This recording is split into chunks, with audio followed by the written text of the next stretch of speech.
365 Sports, powered by Sikkim365.com. 8:40 to go. Second quarter, an 11-point lead, and that might grow. Jeremiah Trotter, touchdown Clemson. 365 Sports is presented by IdealMRI.com. High-quality MRIs for $497 or less. IdealMRI.com. Your health is important, so is your budget. We got a big stage for Kansas with the ball up by 3, and Jason Bean wants to throw. Deep shot. Arnold! He is gone!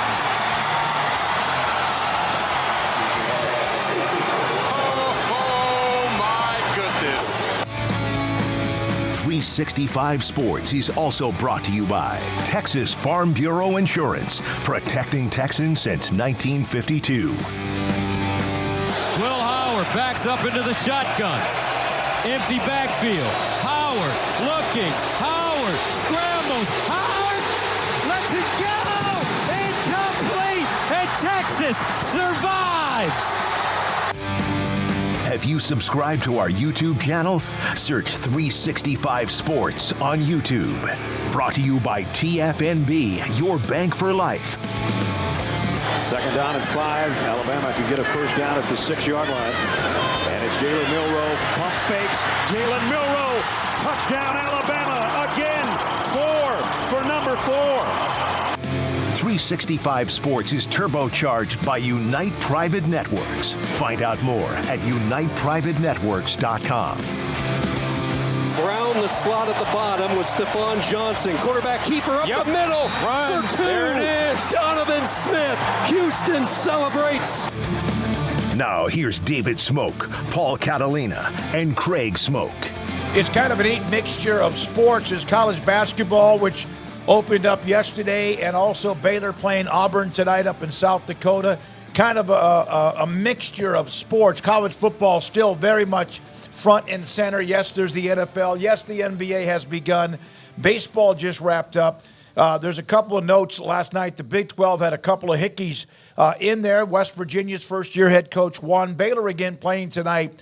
But we'll get into that a little bit later on today, along with what we do with college football. Craig Smoak, Paul Catalina, and I'm David Smoak, and this is 365 Sports. So, someone explain this to me. Okay, here's first of all, Michigan has received from the Big Ten. This came down kind of late yesterday from the Big Ten.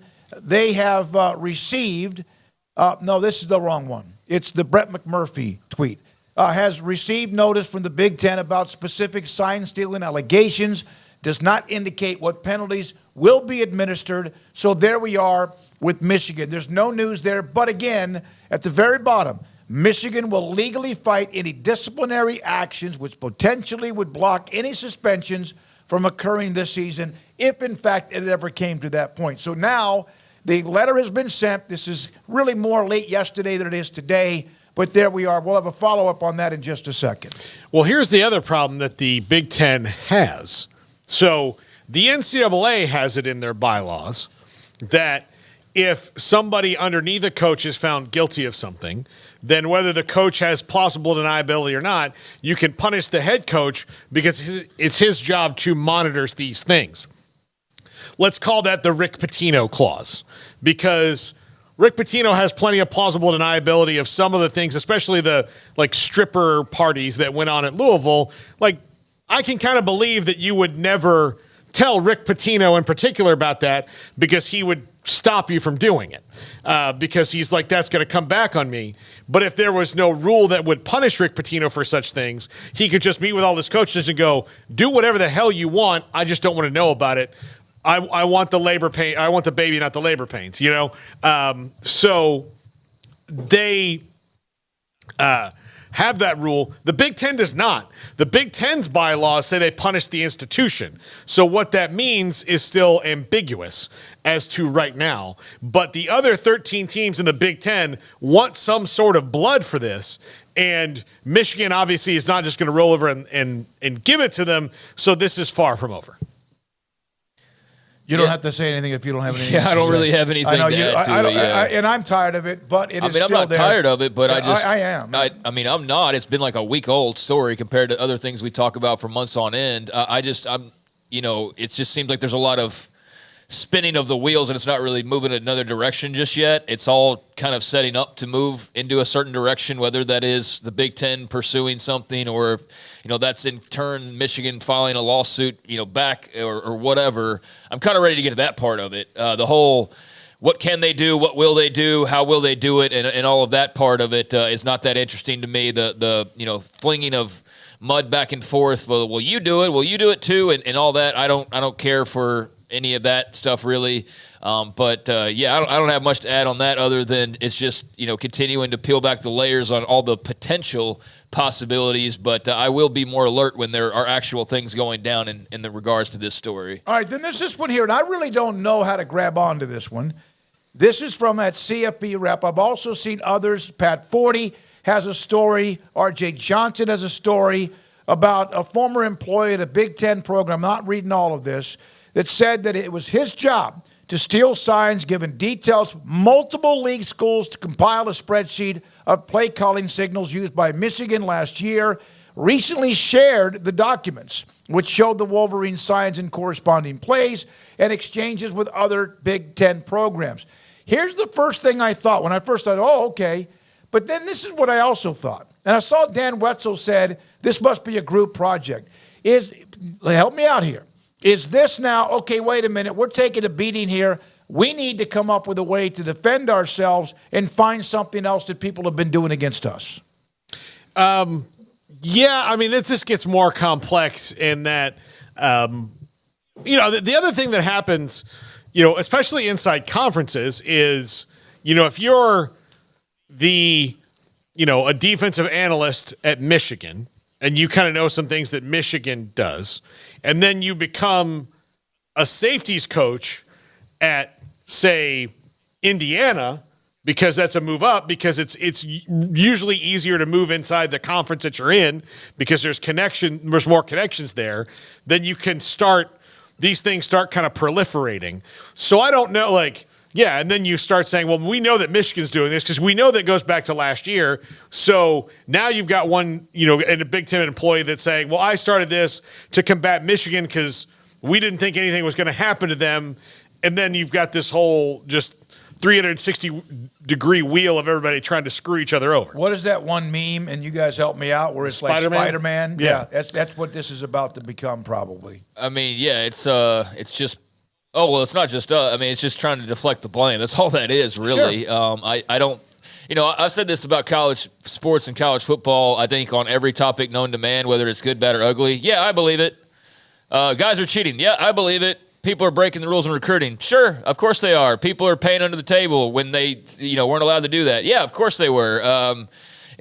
This and that, all that stuff, yeah, I believe it's true, and I do believe that Michigan was involved in something, and I do believe that there are other schools out there, like another school with Michigan in their name that's still oddly quiet, that can't seem to figure out a guy on their sidelines in their own gear and all that. It's still bizarre all these days later, but regardless, I believe there was something fishy going on there, and that's why we haven't heard anything, and I believe that, Ohio State's bent the rules, or, maybe not Northwestern, but you know what I mean, and so...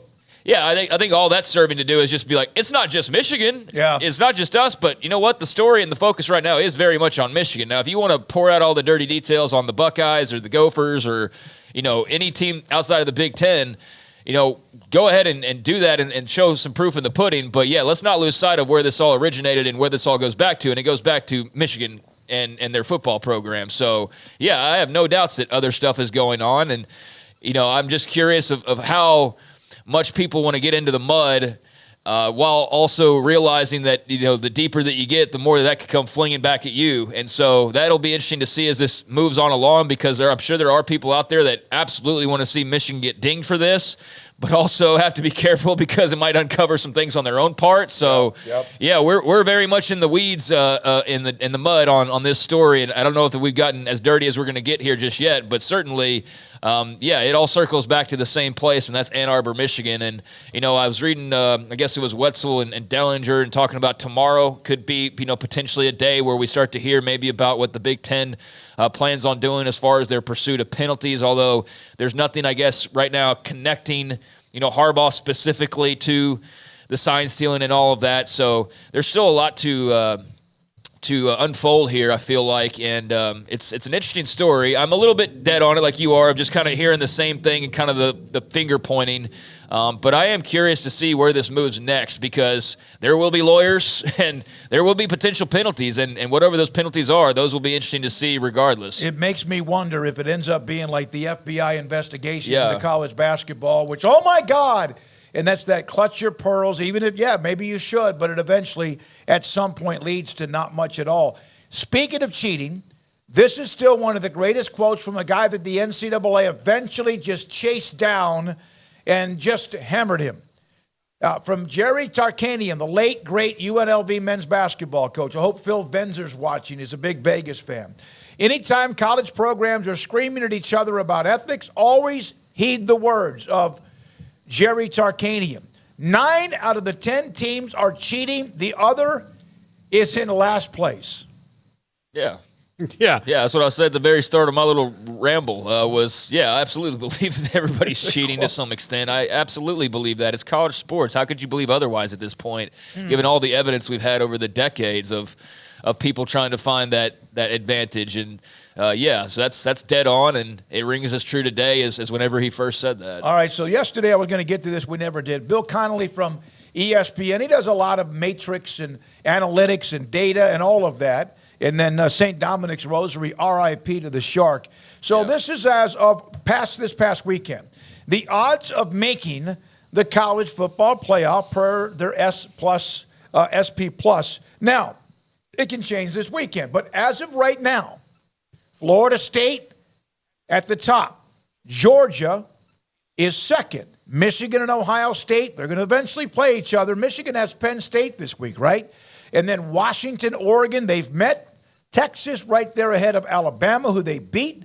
Penn State, who's going to have to beat Michigan to get back in this thing. And then Louisville and Ole Miss trickling down near the end. They would need a lot of things crazy to happen for any kind of hope. But there you are. Now, my question is, look at Texas at number 7. They could win out, play for the Big 12 title. Is there a chance, because we don't know what's going to happen, because it never ends up, nobody's going to lose until is there a chance, even with their alpha logo, with their history and tradition and power, that they could be blocked out based on who is in front of them right now? Well, I don't think there's going to be 4 undefeated teams, but I think there won't be. I do think we have a really good shot at having 3 right now. Georgia, somebody from the Big Ten, and maybe the Pac-12. Is that what you're saying? I think Florida State. I mean, if you look at their strength of schedule on the way out, their last 3. Well, okay, I mean, Florida State, let's not dog me for a second on this. No, I'm just joking. Florida State, somebody from the SEC, which most likely Georgia. They're the only ones left, and then a Big Ten finalist. Whoever wins that game, Michigan, Ohio State, unless Penn State jumps in the mud. Yeah. So, I think that if you think about it that way, so then you're going to have this big slog of people at one loss, especially, say, Oregon and Washington meet again, and Oregon gets that win. I think Oregon would get in over Texas right now because the Pac-12 schedule is tougher than the Big 12 schedule. If Michigan or Ohio State wind up being a one-loss team that's in there somehow, although Ohio State, their one loss is to Michigan, then they're not going to play in the Big Ten championship game. So that kind of makes it weird. Same thing with Michigan. Yeah, I do think there is, but I do think because of Texas and who they are, and because they have that win over Bama, especially if it comes down to the next best ranked one-loss team would be Bama at that point, then you may have to put Texas in over Bama because no, you have to. If they end up with one loss. But if Texas has 2, it's a different story, even with the win against Bama. To me, that's probably what happened, depending on who the loss would be by Texas if they get a second loss. So there we are with that. Craig, anything on that? I mean, as far as just what's the question? Do you feel like is there a chance? Now, again, it never works out. Like a week or two ago, my God, there's going to be 7 undefeated teams. That's not going to happen because of conference championship games. But there is at least a possibility here, and I think you'll have 1 or 2 teams that are undefeated. That is Texas. They need help, but is there a chance that no matter if they run the table, that they get blocked out, even with their big name and the logo and who they are as a power football, traditional, rich team? Yeah, sure there is. Look at the list. I mean, it's right there set up. If Washington wins out, if Ohio State or Michigan wins out, if UGA and FSU win out, boom, done, you're toast. So, it's as simple as that. But, if Oregon beats Washington, they avenge their loss, you'd think they'd stay above, but you never know. So they need Washington to lose. They need Ohio State or Michigan to lose. But they do need help as far as that Pac-12 game goes, I think, as far as that tilt. So that'll be a very interesting one that they've got to eye. But I think overall, there's a chance that they get locked out if that all stays, chalk above them. But or as far as the undefeateds go, but beyond that, I think they're in an excellent position. They are like right there on the 5 line. I think along with Oregon, I think they're right there with them. Now, again, if Oregon were to beat Washington, avenge their loss, win the Pac-12, the best league, arguably top to bottom, then they would have a better case.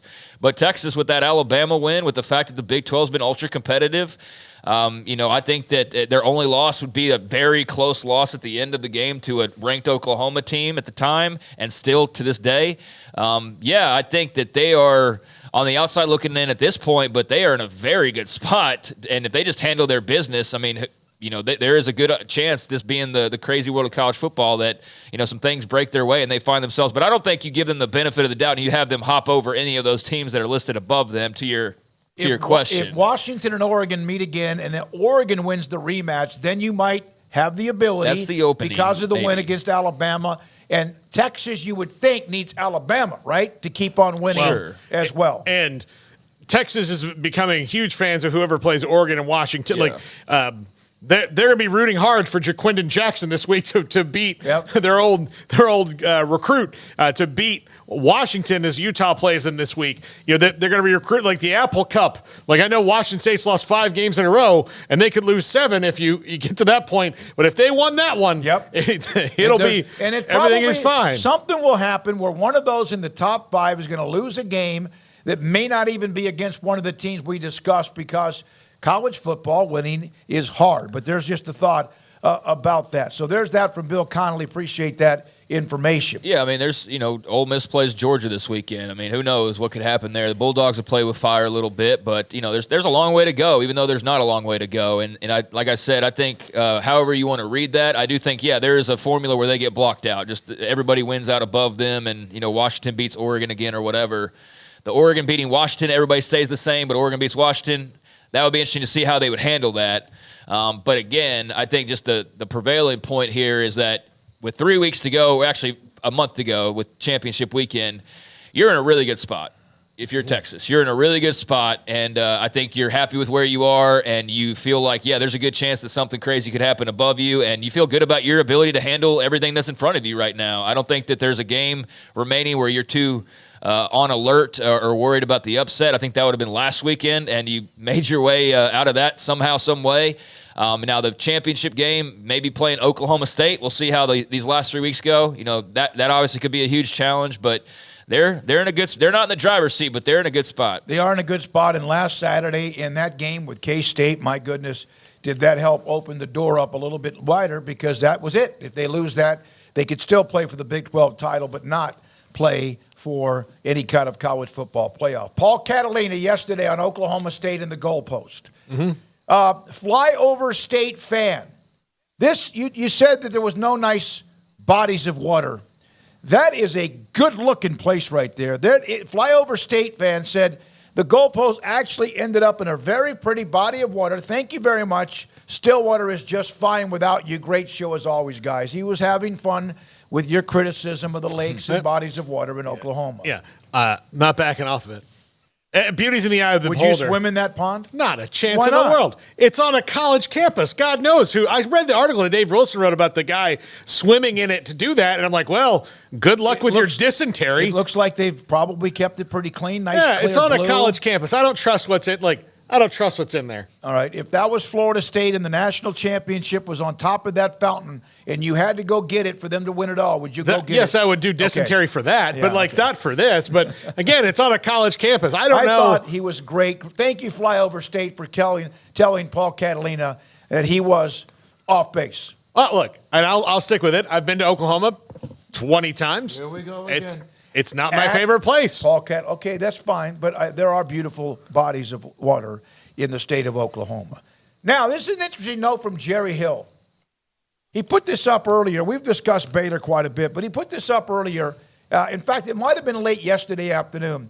When Baylor lost to Houston in overtime, underclassmen accounted for almost 65% of the players, 35 of 54, 9 seniors. Only 9 seniors played compared to 2 years ago when they had that great run. They had 24 seniors play in a Week 10 win against Oklahoma.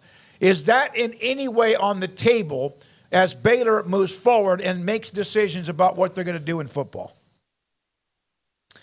I thought I saw something where their younger guys weren't practicing. It was a whole to-do that was absolutely a big ball of freaking nothing. Yeah, it was stupid. Whatever. Yeah, I do think that's something you have to take into consideration is, you're not comparing senior-laden, mature guys across the board like they've had the past couple of years, and that's what you're seeing out there is a bunch of juniors and seniors that are – not performing up. I mean, there are some of those guys. There's some 6-year guys that at this point you kind of do need to move on at this stage. You've sort of tapped out. But I do think that when you look at some of the young guys and some of the numbers of reps that they're getting, that you can see here in a couple of years or where that would be super beneficial and how you could have a pretty seasoned team and you could have a group that's rip-roaring and ready to play some good football. But the part that I always fall back on when it comes to younger players is how many of those guys are going to be on the team next year? Yep. Are they even going to be here? Because if Caden Jenkins transfers to freaking LSU or something, then, what good was it? What good does it do you moving forward? Not a lot. So, I mean, that part to me and listening to Aranda yesterday is just their roster management.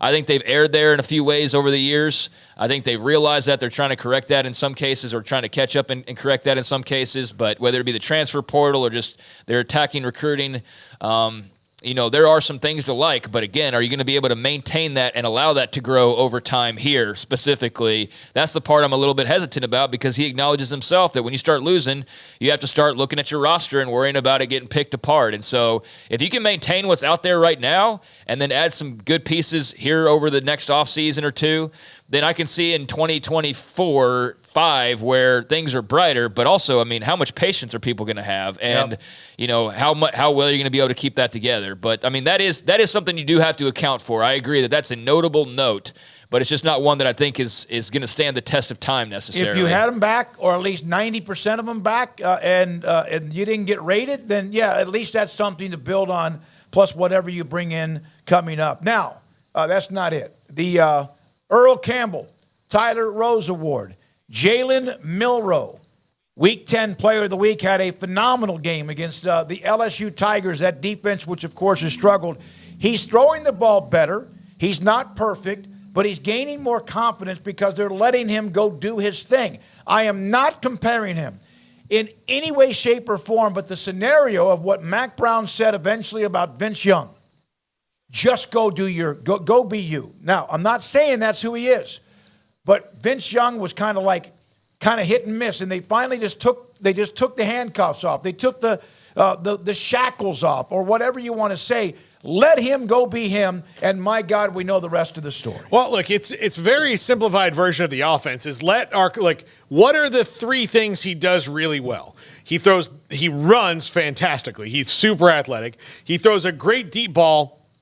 And I don't know if there's 3 things, but those 2 things he does really well. So if we can somehow manage to find ways to let that happen where, especially if you think you're going to throw a deep ball and you've got everybody back and then you you don't have a good enough spy on him to make sure he doesn't get out, then all he really has to do is run around a couple guys, and he's going to get 12 yards every time. He's that fast. So just go let him. Sometimes it's not about calling plays when you've got a guy that's young that Tommy Reese isn't sitting up there going, you're not going to believe what I came up with. Like, look at all this, and this guy's going to go here, and we're going to run this kind of action. It's just, you know what?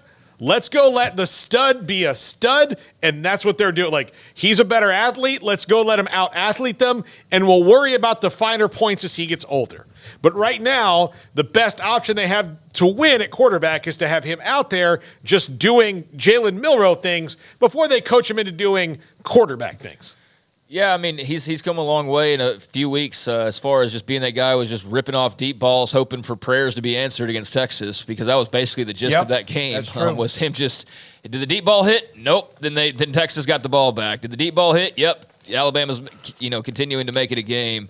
So yeah, we've moved on from there. He's continued to get better. Obviously Bama right afterwards had thrown out their other two quarterbacks to see if that would spark something, whether with the team or with them or with him. And I think it sparked something in Jalen Milroe, and he's been the guy ever since. And I think he's commanded things pretty well. And I think he's a young player who's still very much learning, but obviously has an incredible skill set. And it was refreshing to see his actual athletic ability as far as being on the run and having that more of a game plan with what they were doing offensively, and it was obviously very effective. So now that's something you were probably already accounting for, but now you're accounting for that much more with Jalen Milroe moving forward. And so I mean he's got a long way to continue to grow and rise, but I think that it's been a good year for him as far as that growth and rising to the occasion and rising under pressure and taking lumps, but also getting better along the way. So I'm interested to see where this continues to take him. All right, one more note about that Campbell Award. One of the several, about 8 to 12 players who were part of the honorable mention list, former Baylor quarterback Jacob Zeno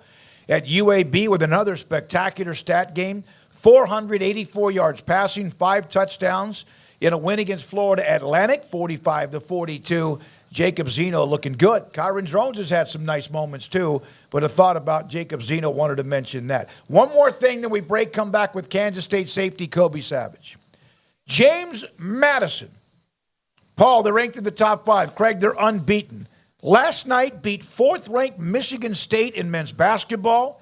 They had the men's soccer win against what was then number 1 UCF, and now 9-0 and ranked even higher than Notre Dame. That's a Chris Vanini tweet on what a year it's been for James Madison athletics. Yeah, and they're in the top 25.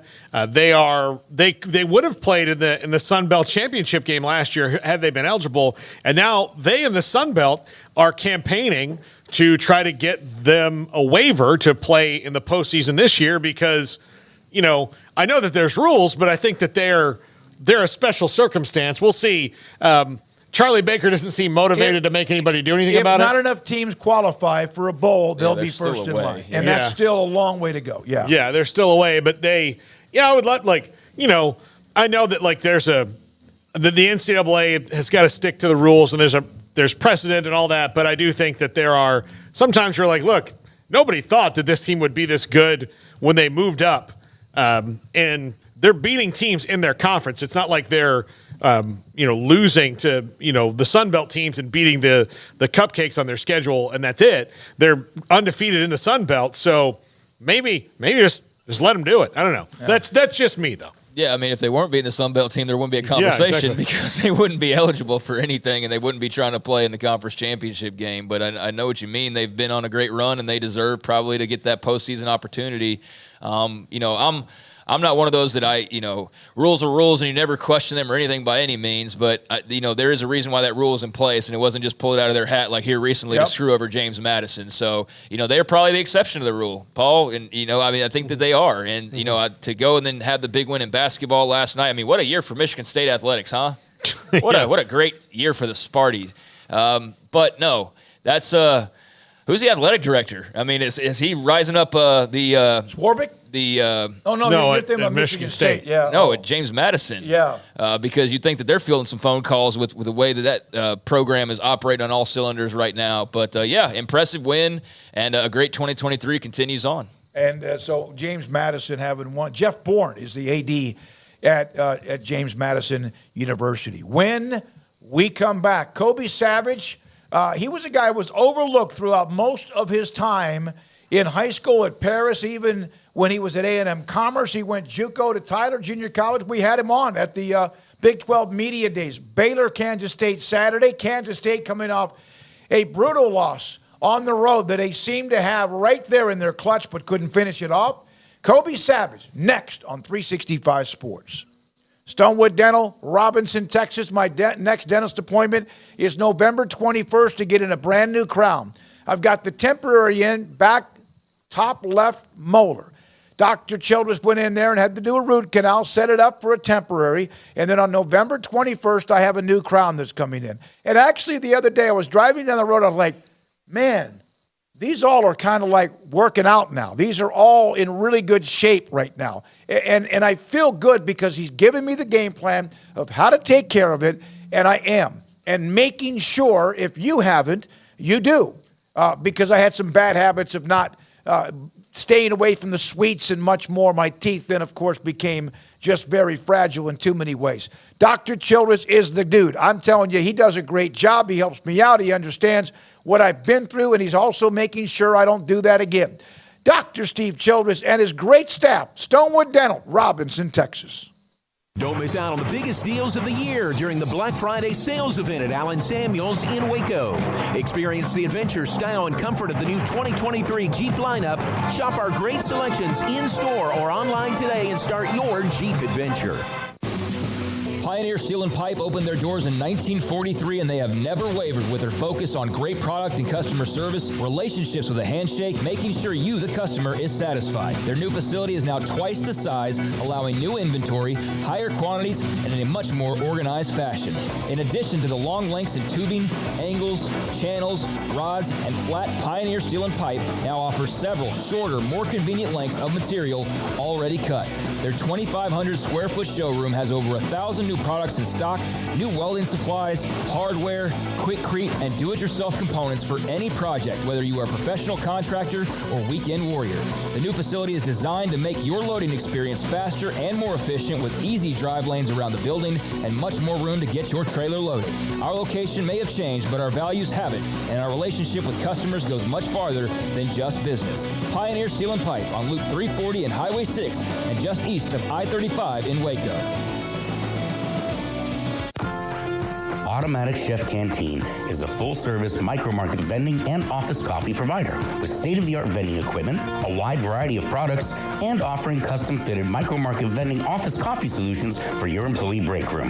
You want a full break room solution and a workplace oasis? Well, Automatic Chef Canteen, locally owned and operated for over 50 years in Central Texas, also includes in-house mechanics on call 24/7 for fast, reliable service and maintenance. Automatic Chef Canteen, 6900 Imperial Drive in Waco, or online at automaticchefcanteen.com. Looking to connect with Baylor alums in your area? Baylor alumni can help. Looking to host a watch party in your city? Baylor alumni can get you started.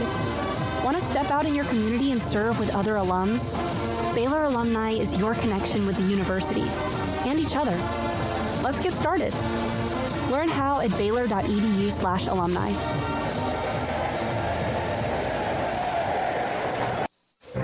Stepping into a new pair of boots is great, but stepping into the boots of a U.S. Army officer can also add confidence and leadership skills to your son or daughter's career path. There are more than 150 occupational specialties to help them find the best fit for their future. See all the things your son or daughter can achieve in our boots at GoArmy.com. U.S. Army Waco Recruiting Company, 254-598-8131 or 254-776-1543. This is 365 Sports. The 3 o'clock hour is sponsored by Waco Custom Marketplace. Meats, sweets, Texas treats, and a cut above the rest. 425 Lake Air Drive, Waco. Kansas State defensive back Kobe Savage with me. David Smoak, 365 Sports, at a game Saturday in Manhattan, Kansas State, Baylor. How do you clear last week? Have you cleared last week? And your thoughts about the week with Baylor? Yeah, clearing last week, just leaving all out there on Sunday, just getting my mind completely off that game, watching the film, talking about it with Coach, getting over that, and then just having a new mindset coming into practice on Monday and throughout this week for the Baylor Bears this week. How do you avoid looking at what Baylor's record is? And I know that you guys are day by day. I get that, but they're still human. They're 3-6. They haven't played well lately. Your thoughts about what you see from Baylor? Yeah, they're a really good road team with 2 Big 12 wins on the road against really good opponents, especially having a great comeback against UCF. Yeah, like you said, taking their record with a grain of salt. They're still a Big 12 opponent that can come out and on any given Saturday could beat any team if they really wanted to on the road. So, just taking it to preparation and just get ready for the Bears. Your thoughts about Blake Shapen, the quarterback for Baylor? Made a big play late in the game against Houston that kept him alive, and they don't throw the ball downfield much, but he is kind of the straw that stirs that drink. Oh, yeah, definitely a good mobile quarterback that can use his feet if he needs to, if there's any pocket pressure, and can make deep throws, really accurate on the play-action pass, and I feel like overall a really smart quarterback. Kobe, you have talked with us about your lack of recruitment and teams that never really looked at you enough. And then all of a sudden, here you are as what I call a heck of a player for what you're doing at Kansas State, and probably will be honored at some point as a part of the all Big 12 team. Your thoughts about that chip on your shoulder, is that every day or is that when you play somebody? Oh, yes, sir. It's every day. Just proving myself right, not even proving everybody wrong, just proving myself right about who I assume I am and who I want to be, and the person that I look in the mirror every day and bring out to practice. But, yeah, like I said, just proving myself right each day about who I am. How beat up are our football players as you get into the month of November? Is it any different than what you felt like in September or even October, or is it just something you get used to with your career? Yeah, I feel like it is something you get used to, but definitely, regardless of how old you are, November is always the toughest. Just getting your body feeling to as much of it 100% as you can coming to game day. But yeah, just getting extra recovery in, massages as much as you can, just those little things to get your body right. But it's definitely going to be beaten up in November. So obviously Saturday was difficult. What was that like? To be so close, to have control of your destiny, and then you don't get it done. And what's been the message this week? Yeah, it was a lot of emotions going on in that game. It was really exciting to come all the way back from 27-7 with only 4 minutes left in the third quarter in Wade Stadium. But really just, now we can really control. We can control. Like you said, we were in control of our destiny, which I feel like we still are. We just got to keep our heads down and just focus on what we got today. All right, so defensively, what you guys are doing, and obviously with what Kansas State does defensively, what is the overall mantra, the rally cry, the mission statement of how you play defense at K-State? Mob mentality. Like that's what we preach all day, every day. We want to put the mob on film for the whole world to see, whether that's at practice, whether that's during the game, fourth quarter, first quarter, just trying to go out there with mind on ball. So it's a whole lot of mob mentality out there. So you play fearless, you play reckless in a controlled way. And that's my next question. How do you play the way you do and yet not be so aggressive and reckless that you miss a play, that you stay within yourself? And was that also hard for you when you first started playing the game at a high level? Yeah, it definitely was, because I feel like I was very aggressive early on, and I feel like sometimes I still catch myself being too aggressive and maybe missing a play like you were saying. But yeah, just being aggressive whenever I'm seeing a key or formation or outfit from my offense and knowing what plays I'll get out of that, just being aggressive in all factors of that, and then staying conservative whenever I may not anticipate whatever I'm going to get or something like that. So just making sure I'm knowing what I'm seeing and hitting my fits fast. What has your experience been with such a great, loyal fan base that's rabid in a good way at Manhattan, Kansas? It's been really good. The fans go crazy for us here, show us a lot of love. So, it's a great fan base that always comes out and sells out every home game that we have and just shows all their love and support on Saturdays for us. So, Kobe, you've had a great career. It's been a journey for you. How often do you get to reflect back, or do you have time to reflect back on all what you've accomplished, who you've, I guess, proven wrong, but, kind of the doubters, et cetera, which you discussed with us at Big 12 Media Days? How often do you have a chance to even reflect back on what you've done, or do you have time? I mean, I think about it here and there with my mom and my dad will talk to me about that, but yeah, like you said, I try not to. I try to just focus on whatever's ahead, just so I can crush more goals and more things that I wrote down for myself to accomplish, and just enjoy the moment that I got right now because I don't want it to go to waste. What other goals have you not yet accomplished?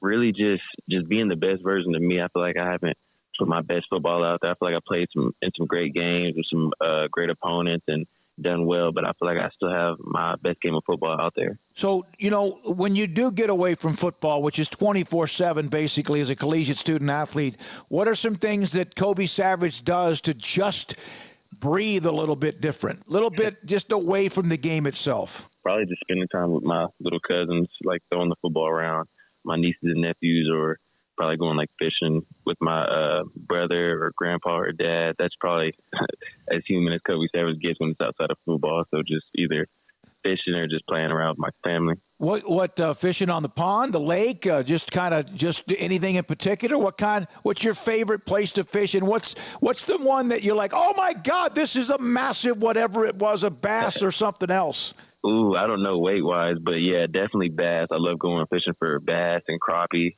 But yeah, like you said, going to the ponds, going to lakes is probably what I do. A lot of that. I don't go any saltwater or deep sea, but just around the area. What will it mean for you to close out the rest of the year? There's 3 weeks left. You still have a chance to get back involved because of games you've won. I know there's been a couple you've lost, but what is the mentality? What's been said this week about taking care of business? Man, we just got to go back to what we've been doing through our preparation and just honing on the details. We don't need to change anything. We just need to keep doing what we're doing, but just at a higher level with a different focus. So, I mean, I feel like the mindset's still the same thing, just attacking this week day by day, winning each day at practice, whether it's from a mental or physical standpoint, so just attacking each day. If you played the game long enough, my last question, Kobe Savage from Tyler Junior College, now at Kansas State, one heck of a player for Chris Kleiman and company. You've been a part of a lot of great wins and a lot of tough losses. Is that one of the tougher ones you've experienced last Saturday in Austin? Yeah, it was definitely one of the tougher ones, just being the fact that you won't really get the chance to see him again unless it's like maybe in the Big 12 championship or maybe like in, I wouldn't even know yet, maybe in the Big 12 championship game because they're leaving to go to a different conference. So I'd probably say it was tough just based on that aspect. Kobe Savage, Kansas State, 365 Sports. Thank you, sir, for your time. Yes, sir. Thank you. Cars priced right, day and night. Average your car in Texas. Trucks built for you, red, white, and blue. Average your car in Texas. Cars that zoom with lots of room. Average your car in Texas. Count on us, a dealer to trust. Average your car in Waco, Texas. Pizza, burgers, and Bears football. There's no place around Waco that serves them all other than Bubba's 33. Come show your green and gold and enjoy some of Waco's best food and beverages while watching your favorite team, the Bears. When real Bears fans get hungry, Bubba's 33 is the #1 spot for ice-cold drinks, hand-stretched, stone-baked pizzas, and bacon-infused burgers. Join us for indoor or patio dining. Bubba's 33, Waco's restaurant and proud supporter of Baylor Bears football. Sick 'em, Bears. With so many companies and policies out there, it gets so confusing shopping for insurance, and I never know if I'm getting the policy that's right for me. Luckily, I met the team at the Niche Group Insurance Agency. With the Niche Group, you can go to one company and get access to coverage options from many insurance carriers, and you get to speak to a real person about your specific coverage needs. With the Niche Group, I know I'm getting the right coverage at the right price. If you need insurance, talk to the experts at the Niche Group at 1-800-258-8302.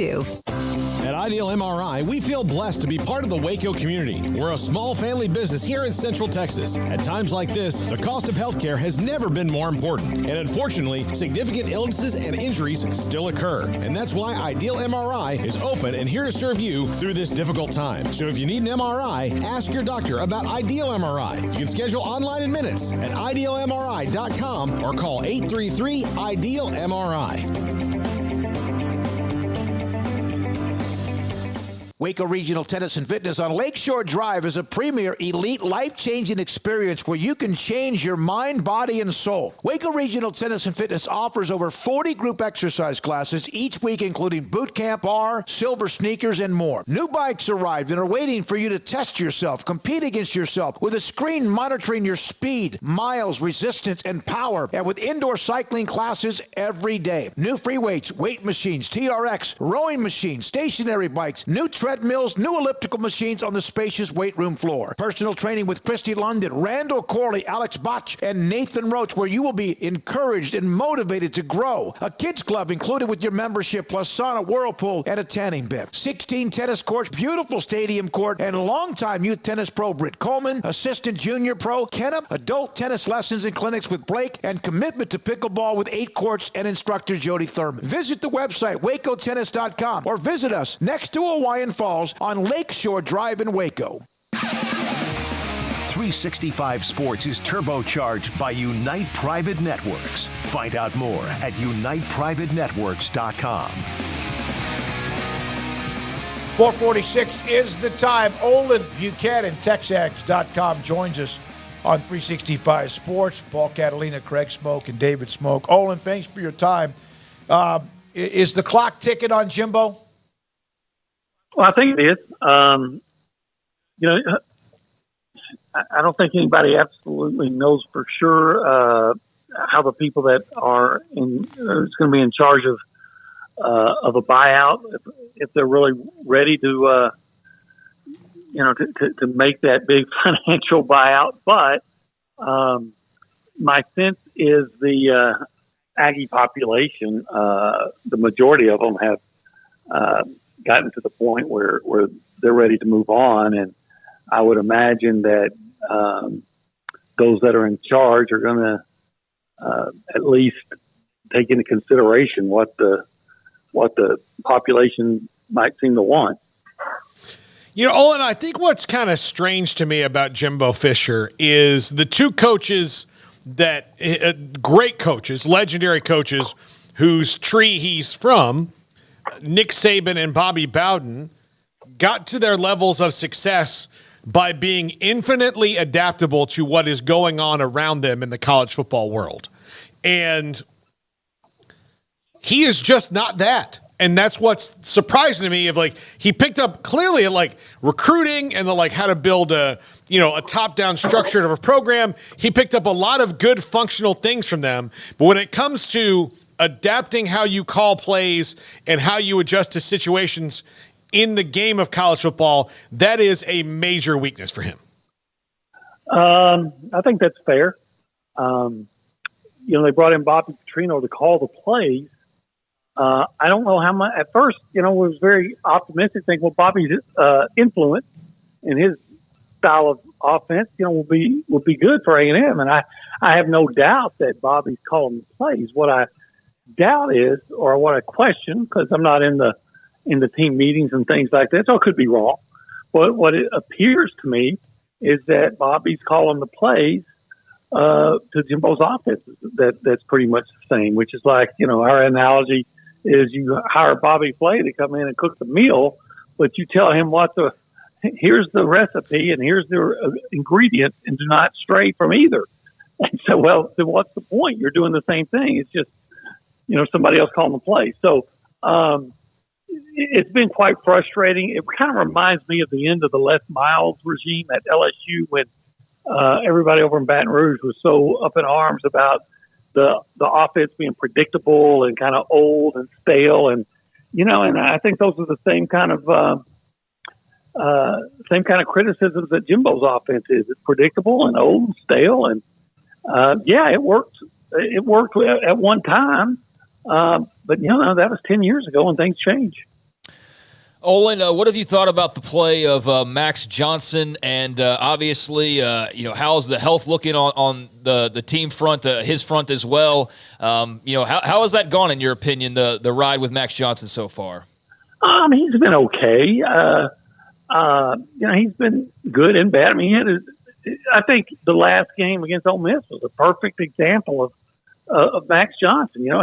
He had his best game passing wise in terms of yardage as an Aggie.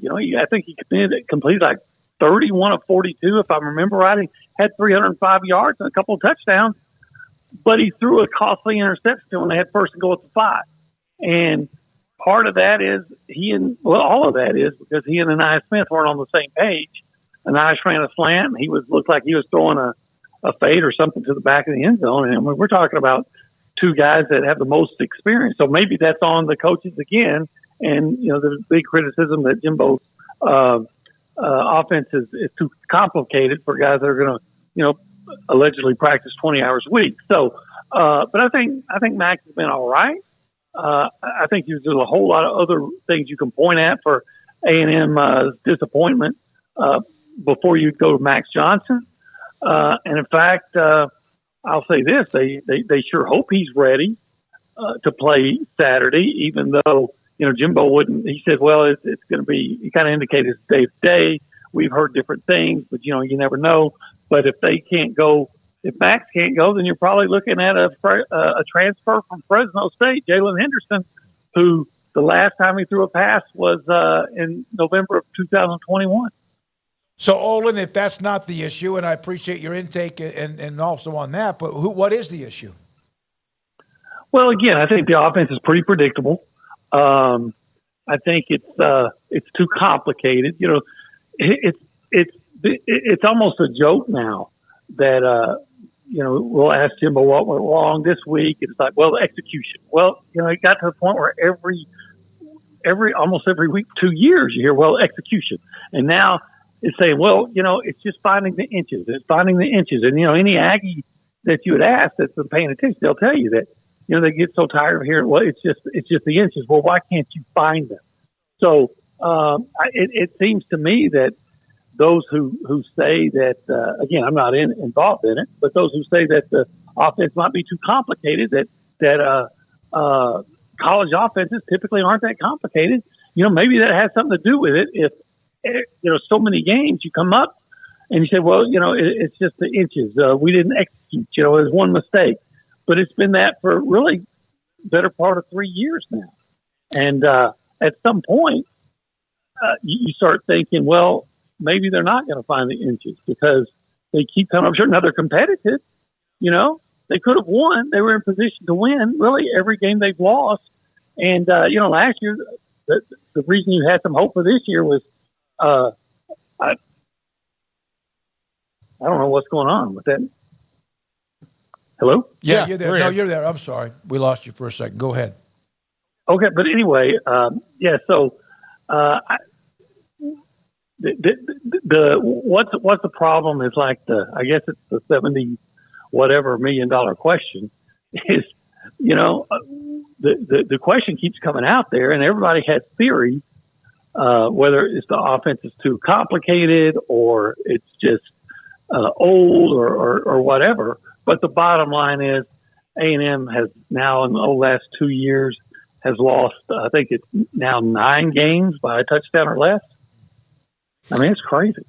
Olin, it also seems that they're having, yes, keeping the quarterback healthy has been a big issue, but also keeping the offensive line healthy is a direct correlation to that. They have not had healthy and consistent offensive lines over the last couple of years either, have they? Yeah, that's been an issue. But you know what? They came into the year and they're raving. Reuben Fothery, who was been the starting right tackle last year, and he's had some issues, hadn't played at all, but they came in raving about Chase Basantes, the freshman. And he's been up and down like a freshman will be. In fact, they talked about how Saturday probably played his best game. All right. I don't know. Besides that, what's been the huge injury this year? Their left tackle, gosh, I'm having one of those senior moments. Trey Zoon, he played hurt all of last year. And, Bryce Foster missed most of the year, I think all but 3 games with ACL. But, Bryce has been out there all the time. Trey's been out there all the time. They've shuttled the left guard in and out, but I don't think it's been because of injury. So I don't know that's the excuse this year. Last year certainly was a factor. This year, I don't think it's been as big an issue at all. Olin, how have you seen Torian York kind of grow as the season's gone along there over on defense? A great story rolling in from Temple. We followed him, covered him here just down the road in high school. Obviously became a leader pretty quickly there. How's he developed as the season's progressed? You know what? I'll say he hasn't developed that much, and that's not a knock on it. That's because he came in so good. No, it's not a joke. Yeah. He's been starting from day one. I mean, what a great thing. You brought in a guy who actually knows how to play linebacker. And, he's not necessarily this physical marvel that he might be, as his career progresses and he gets into the weight room and all those things. But he knows how to fill a hole. He knows that he has linebacker instincts. And, again, A&M was like 120-something in the country last year against the run. And this year, the run defense is one of the best, one of the strongest parts of the team. And Torian's a big part of that. Now, he's not the only part. There's a lot of guys like Edrin Cooper, who I think should be an All-American linebacker. And he's made an enormous leap. And they got the guys up front that got a year of experience. I'll just say this. If Torian York can progress in year 2 next season, like a guy like Walter Nolan did on the defensive line, then Torian York may leave here as an All-American. I mean, he's playing that well. He's been the most pleasant surprise of the Texas A&M football season. Good to know, and he was fantastic, no question, at Temple. Have you noticed the numbers Haynes King's putting up at Georgia Tech? Yeah, I've noticed. Not completely surprised by it. Look, first of all, it's not the same caliber of defenses, and it's a more. I've noticed that they're letting him run, which was another thing I was always scratching my head about here. I'm like, they talk about how fast he is, and what's the point of being fast if you're not going to let your quarterback run? Mm-hmm. And that's another criticism of Jimbo Fisher's offense. Hey, bring in a dual threat quarterback and keep him in the pocket all the time. And oh my gosh, he got hurt. What happened? So, but yeah, and I'm glad for Haynes because Haynes is a really good guy and very respectful, nice guy. I mean, all the things you'd say, about him is all true. And I'm glad he's having some success there. Olin, TexAgs.com with us on 365 Sports. Olin, do you feel like there's even more pressure because of the changes occurring next year with who's joining the SEC in Oklahoma and Texas? Does that ramp up the pressure anymore, or is that just, me as a media guy trying to make that, part of the equation as well? Well, I think, it doesn't help. Right. In fact, I have a way of thinking that it says that, and you might have to follow me. I don't know if we have enough time for this, but that may be what saves Jimbo. Right. But and the way I look at it is I try to give the shortened version. A lot of these guys who are part of that 2022 recruiting class, well, they came here because Jimbo recruited them, and so maybe they're more likely to stay as long as Jimbo's coach. If he's fired, maybe they start looking to transfer. Well, if you have a Connor Wigman and Walter Nolan and Evan Stewart and go down that list, and they, at least on paper, you still look like you have a championship caliber offense now or roster because those are big time players. Now you may not get it done on the field with those guys because they haven't been, but at least you have the talent. You have the roster with talent. Do you want to go into next season with an inferior roster, perhaps, in a year where you're going to play home games against Notre Dame, LSU, and Texas? And I think you do whatever it takes to keep the nucleus of that of that class together, because as long as they're together, if you can finally find those inches, you could be pretty good. Those inches that haven't been found, but if maybe it comes together, then at least you have a chance. If you have an inferior roster with that upcoming schedule, it might be disastrous. That probably hurts any chance of Jimbo's replacement being a diamond in the rough as opposed to another splash hire, because you'd want those guys to go, oh, well, this guy's better than Jimbo. I know that. I know that. As opposed to, they can't hire a Kalen DeBoer type who was at Fresno State and is now ready to make the jump. Yeah, who knows? I hear people talk about go after Dan Lanning at Oregon, and I'm thinking, is Phil Knight going to let somebody? I don't think Phil Knight's going to get outbid. He let the last two walk, though. Yeah, but this one's better. This one's better.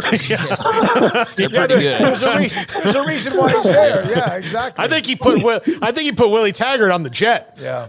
Yeah. You take the Nike Jet. We like them down there. Go ahead. Yeah. All right. That may be a tough one to go. It'll be interesting. I don't know if Jimbo's going to get fired or not, but it's definitely going to be interesting to see what happens in the next few weeks. Olin, good stuff, man. Thank you very much. Appreciate your time. You have another one? Olin Buchanan, Texags.com with us on A&M. Another frustrating season that just seems like it's, the same thing as it's been the last couple of years. Well, they have a good chance to go get to 7 wins here in the next couple of weeks. They play that, they play a struggling Mississippi State squad. That should be a win. Keyword should. They've lost to Mississippi State when they shouldn't have before, right? But that should be a win. And then you play Abilene Christian, which, give me a break. In week 11, 12 this year, maybe 11? No. Should be 12. Week 12, yeah.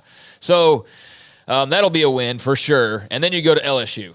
So who knows where that would be your difference between winning 8 games or being at 7 games at the end of the regular season. And I was going to ask him, but we can just ask next time. Like, would 8-4 and then go in a bowl game 9-4, end on a 4-game winning streak? I guess it would probably depend on what bowl game you're in and who you'd play. But would that be satisfactory enough? Oh, I would think. Yeah, yes. That's a possibility that's out there. But at the same time, that did sound an awful lot like what is going on here, except for just instead of it being about relationships or whatever, it's about the inches with Jimbo. Do y'all catch my drift here? Yeah, it's the same. He mentioned it's just the malaise. execution. Yeah, it's just of like, oh, great, we're hearing this. Another week, another loss, and it's about the execution again. Okay, great. Or it's about the inches. Oh, great. And there's some validity to that, I'm sure, deep down, but that's just not what people want to hear after a while, and it's just not as legitimate to hear after a while either when that continues to be the main core issue. So, yeah, I get it. They sound like say they, but him speaking for the fan base and based on what I've seen around and heard and whatnot too, it does seem like a group that's pretty fed up with the direction, but it's also a pretty complicated matter as far as that money goes. Maybe not so complicated as somebody can just cut a check, but it's also not a check you just want to be cutting and making a regular occurrence. So, yeah, man, they're in a weird spot right now, and especially with, I know they can't really make decisions based on Texas and Oklahoma, but it's like the same way I also talk about Baylor and sort of way that they find themselves with these newcomers coming in. You're already behind BYU now. You're behind Houston now. You beat the other two, but what's going to happen when the Pac-12 schools come rolling in? You gonna be above Utah? I don't think so. Yeah. Arizona's rolling right now.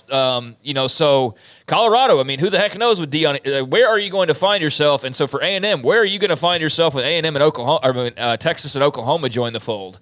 You won't have to worry about being like 7th out of the West Division because divisions will go away, but you're looking at the very real possibility if you're like in the bottom of the bottom 10, or down in the lower 10 of the top 10 of the SEC, which is not where you want to be either. So yeah, it's a precarious position that they've got to figure out navigating it forward. And every day that goes by, or week or month, that you could be lapped or even fall behind 1, 2, 3, 4 months might end up being a year.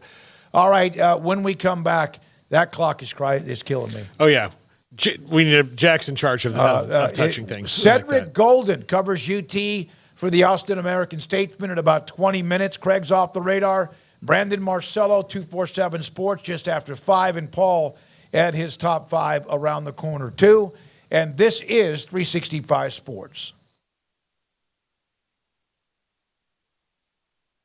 Pioneer Steel and Pipe.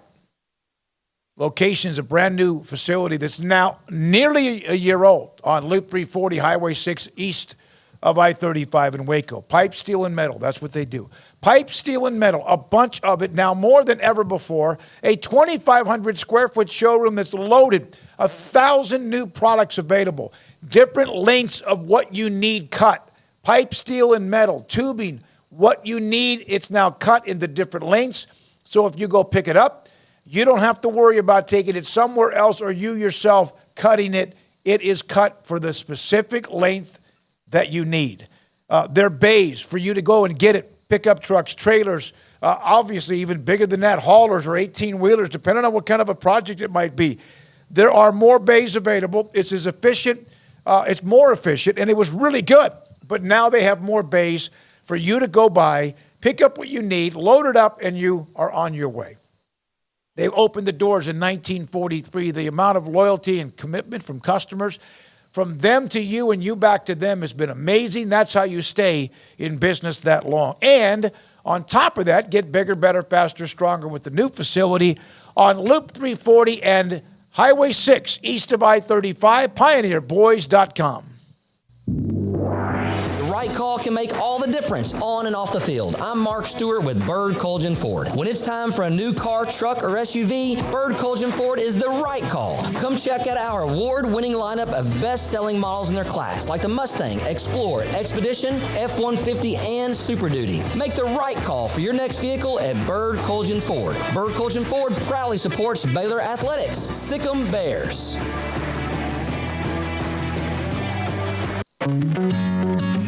Established in 2007 and independently owned, Alliance Bank Central Texas is committed to helping families and businesses meet their financial goals. From their tellers to their board of directors, they know the importance of superior service and competitive products. Customers have confidence knowing that their financial needs are in good hands. It's your bank, Alliance Bank Central Texas, with 2 Waco locations, 4721 Bosque Boulevard and 191 Archway Drive on Highway 84, and at AllianceBankTexas.com. Member FDIC and equal housing lender. Waco Custom Marketplace, 425 Lake Air Drive in Waco, is your holiday item superstore. Half spiral hams, 8 to 10 pounds for $4.45 a pound. Pit hams, 12 pounds for $4.45 a pound. Bone-in hams, 18 to 22 pounds for $3.40 per pound. Whole raw turkeys from 12 to 16 pounds for $2.50 a pound. Whole smoked turkeys, that's smoked turkeys at 9 to 12 pounds for $3.75 a pound. And mini pit hams, 6 to 8 pounds for $5.99 a pound. And don't forget, they have full service butcher shop where you can find what you want: pork, poultry, seafood, and beef. And I bring up the beef because big beef tenderloin or a prime rib. Brian Bauer and the Bauer family, full service bakery with fresh baked kolaches every morning and bread and cold beer and wine. Tailgate needs from pellet fuel to charcoal. Waco Custom Marketplace and the holiday items, 425 Lake Air Drive in Waco. It was broad daylight. I stepped into a gas station for 5 minutes to grab a snack, and just like that, my car was broken into. They made out like a bandit. My laptop, my phone, everything. I called my agent to see what could be done, and he restored my faith in humanity. My claim was processed so quickly, and I was able to recover my losses. Stop by and see our agents at one of our 3 McClain County locations. Coverage and discounts are subject to qualifications and policy terms and may vary by situation. Some say a dog is a man's best friend. But I tell you what, boys, you better think again. 'Cause there ain't nothing better than some cows, pigs, and turkeys too. I love to cover them in sauce down at Rudy's Barbecue. Bring all your friends to Rudy's for some tasty oak smoke barbecue. Next in line. This is 365 Sports, powered by SicEm365.com. The 4 o'clock hour is sponsored by Boozer's Jewelers, the wedding ring store, specializing in custom jewelry and repair, all in-house. Now, here's David Smoak, Paul Catalina, and Craig Smoak. Quick note from one of our sponsors. Saturday, November the 11th at 1 o'clock, TexasBeefHouse.com will have their beef auction. These are some of the beautiful images and pictures of what they will have. Credit cards accepted. You can be at the event, which is at the Duval Ranch in White House, just outside of Tyler. You can go online. You can go to the website, TexasBeefHouse.com/beef auction, and you can find the link, a Zoom link, an online link, a phone number, all of that are above, and look at all of the meat, the marble, the gorgeous of Wagyu, primals, box cases of a lot of different cuts, from steaks to more, to a variety of hamburger. They also will take care of making sure you get what you need as far as how you can get the product if you buy it, if you auction and win it, if you get it, shipped to you. Of course, it's on you, the shipping, but they can take care of that. All of the information you need, thanks to Samantha Duvall, also Aaron Duvall and the great family at the Duvall Ranch. Those are images, and believe me, you could get that and have your Christmas holidays or more. Restaurant owners, homeowners, whoever. Blake Blackmar's interested, who loves to do barbecue. Kyle Louie interested, who loves to do barbecue. So there we are, thanks to TexasBeefHouse.com. Let me see here. Now, Big 12 schedule. Garrett, Big 12 schedule for this week again. We have discussed these games. The game between Texas and TCU. Phil Bennett yesterday thought that because Texas at times struggles with their secondary, that could be something that TCU could hit a little bit, but I cannot imagine that TCU can run the ball against them because they haven't run the ball well and have any chance of at least having enough weaponry to stick with the Longhorns for the game coming up in Fort Worth. No, I think that Texas is just too good. And I know that they're saying Quinn Ewers is day-to-day. I don't know if they necessarily need to roll him out in this one. I think they can maybe wait for him to be fully healthy where he's not day-to-day and he's good to go. But, I don't trust TCU to be able to match up with Texas at all here. I don't know. I mean, I don't know what to expect from TCU. I know that Chandler Morris is getting healthy and might be ready to return, but they're still rolling with Josh Hoover, it appears. Obviously, on the other side, that's a big question mark as well, is when will Quinn Ewers return?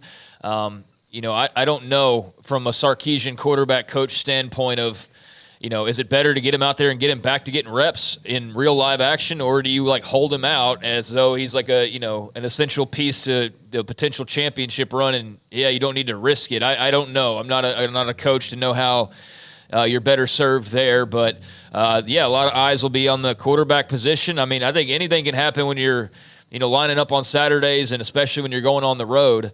And so, not the most ferocious place to play in the world. I'm not sure what kind of a malaise there is, with TCU currently. I know last year was tremendous, but this has been a pretty brutal, not rebound, but a following year. And so, I would imagine the atmosphere, though, with the last Texas visit for quite some time, it should be pretty raucous, and maybe, you sense that there's a little bit of upset potential there, but they do have to run the football better. I mean, they got to be better in every area. Let's face it. I mean, TCU is not really particularly, exceptional in one area like last year where they were exceptional in a lot of different areas. That is a team that's just kind of in flux, and I still think finding itself trying to find playmakers in a lot of ways, because they had so many of them last year that are now, not there anymore. And it wasn't as simple as let's just go grab JoJo Earl. He'll be Quentin Johnston or Darius Davis or, whoever for us. Let's go grab this guy. He'll just be Travius Hodges Tomlinson, Thorpe Award winner. I mean, they lost a lot. It showed this year, and showed just how magical that run was. And it wasn't just Sonny Dykes having the magic touch. It was just all the components coming together. So maybe this is how they kind of get their big, juicy win here in 2023, is to knock off the Longhorns and spoil their playoff hopes. But Texas should be the favorite. They are the favorite. And, based on everything we've seen, they are the better team. But you never know, especially when it gets down to crunch time in college football and you're on the road. Are they having TCU almost a mirror image year that Baylor had after 12-2? No. Is it mirror image? I guess it's probably similar, although yeah, I guess they're going to be kind of cutting it close when it comes to making a bowl game and all that kind of stuff. I mean, their losses have been like they shouldn't have lost to Tech. I mean, the Josh Hoover interceptions there late were really bad. Not all of them were, not both of them were on him by any means, but yeah, they've definitely thrown some games away. So yeah, you're probably onto something as far as there being that sort of a letdown, and I hope that their follow up to that follow up is better than the one that we're watching right now in Waco, because if so, then Sonny Dykes is going to be on the hot seat here pretty soon. But yeah, it's similar in that way. You lost generational talent. You are your best football team ever, right? I mean, TCU won a national title back in the way, way back machine. But present day, modern day, that is their greatest team that they've had on paper and NFL-wise and all of that. So, yeah, it was to be expected they'd have to overcome some adversity. But I think this has even been a little bit more than they thought that they would have to bargain with at this point. Yeah, they lost generational talent. They lost NFL players. It sounds like we're talking about what Baylor lost after the 2021 season, too. With players, with Jalen Petrie and Terrell Bernard, among some others, Woods, Tyquan Thornton. I'm not saying that those are the best that ever play those positions, but they're in the conversation in many, many ways. All right, so the college football playoff. Paul, your favorite awards dinner tonight will be announced. Did what Georgia did this past weekend give them enough oomph to jump ahead of Ohio State in the college football rankings? Here's my theory. Why have a show where you got to talk about these things every week if you're just going to say, it's pretty much the same as last week?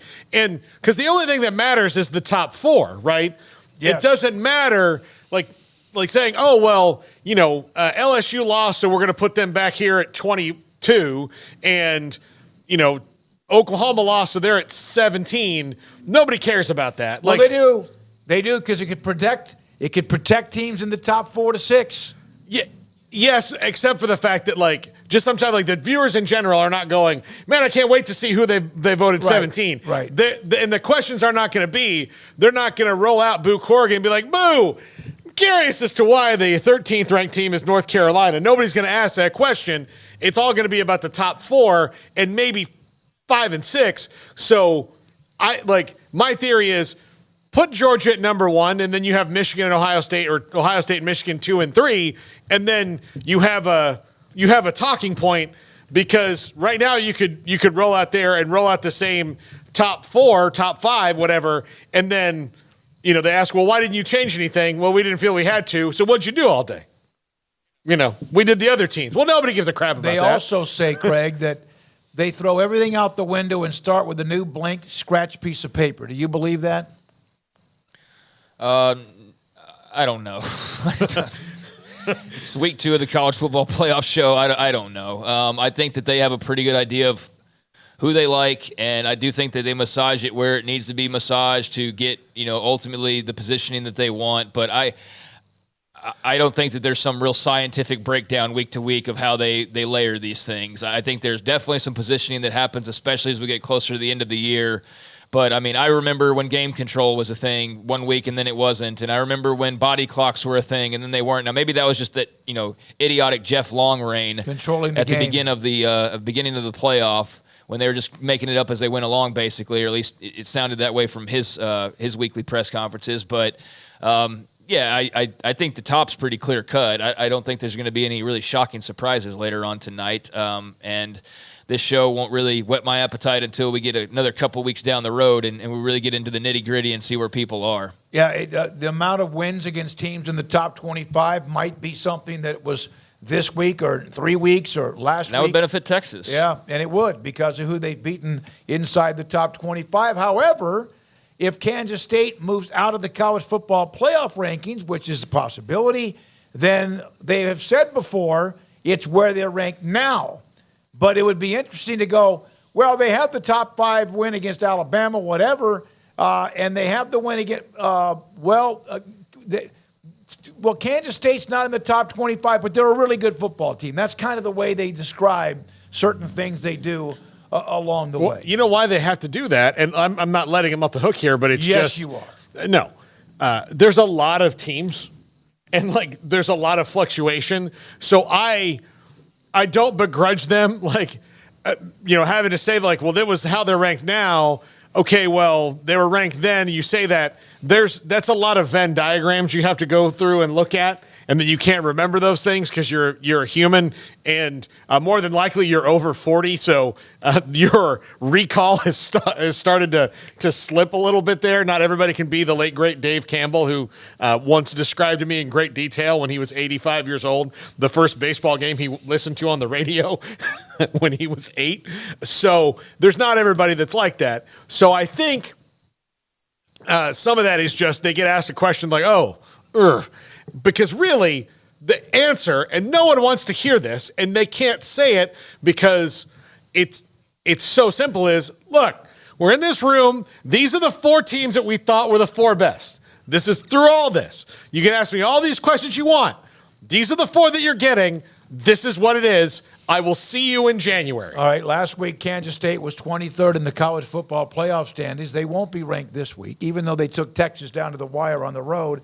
So you wonder how they look at that. The win against them, or does Kansas State hang around inside the top 25? So it will be fun. It will be fun to see if anybody gets a little closer inside of that top 4. Georgia did beat Missouri, right? Michigan rolled again. Ohio State took care of, Rutgers. Florida State beat Pittsburgh and just kind of did whatever they had to do. Washington had the win against USC on the road. They were 5th last week. Oregon throttled California. Texas, among all those teams outside of Georgia, had the best win in a way. Although, again, Washington had the win against USC. It will be fun to watch to see what happens there. All right, when we come back, Cedric Golden covers Texas. The Longhorns, after their very gutty, at the same time scary win against Kansas State, they got it done. They have TCU coming up this weekend. His thoughts, Quinn Ewers, it appears is closer and closer to maybe getting back. That and more. This is 365 Sports. Richard Carr, Buick GMC Cadillac, they are the people that you can count on. And right now, Highway 6 is a mess with construction. So at Richard Carr, they are trying harder to make buying a new Buick GMC or Cadillac easier. Power and strength, stunning interior. That's what you get with the GMC Sierra, the truck that has it all. Right now, you can get holiday savings on cars and trucks happening now over the dealership, and qualified buyers get 0.9 financing and no payments until 2024 on new 2023 GMC Sierras in stock. Plus, military and first responders can save an additional $500. Restrictions apply, so you do need to see the dealer for details, that dealer being the people you can count on over at Richard Carr. And if you're not looking for a brand new truck like the GMC Sierras, although they have great deals going on right now, they also trade for the best over at Richard Carr, so they have a lot full of quality pre-owned cars and trucks in stock. Right now, that means around 100 used cars and trucks to choose from, all inspected with 172-point inspection and the Richard Carr seal of approval, as well as the financing goal of 100% credit approval. At Richard Carr, they say yes when others say no. They are, after all, the people that you can count on. For 24 years in Central Texas, they built a reputation as the people you can count on for your automotive needs. Run by proud Central Texans and proud Baylor Bears. Check out the GMC Sierras right now. Go over to the dealership, give them a phone call, or visit the website. Log on to richardcarr.com today, or go see them in person, as I mentioned, or give them a phone call off Highway 6 at the Imperial exit. TFNB, your bank for life, is the official local bank of Baylor Athletics.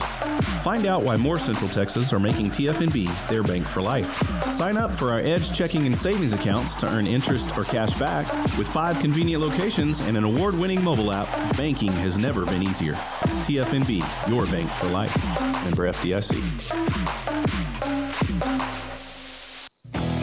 Three Nations Brewing Company has 16 different beers on draft with a new beer every Friday. It also offers 2 air-conditioned tap rooms, a large indoor beer hall, a second-floor mezzanine offering a great overview of the brewing company and equipment, and patio where you can relax under the shade. Plus, you can now experience the new Three Nations Beer Garden Grill on our shaded patio. Grab a cold beer and enjoy a bite from our freshly prepared and delicious menu. Street tacos, quesadillas, freshly cooked burgers and dogs, and veggie burgers too. Nachos and so much more, all prepared and cooked on site. So come visit the award-winning Three Nations Brewing Company on East Vandergrift off I-35 in Carrollton.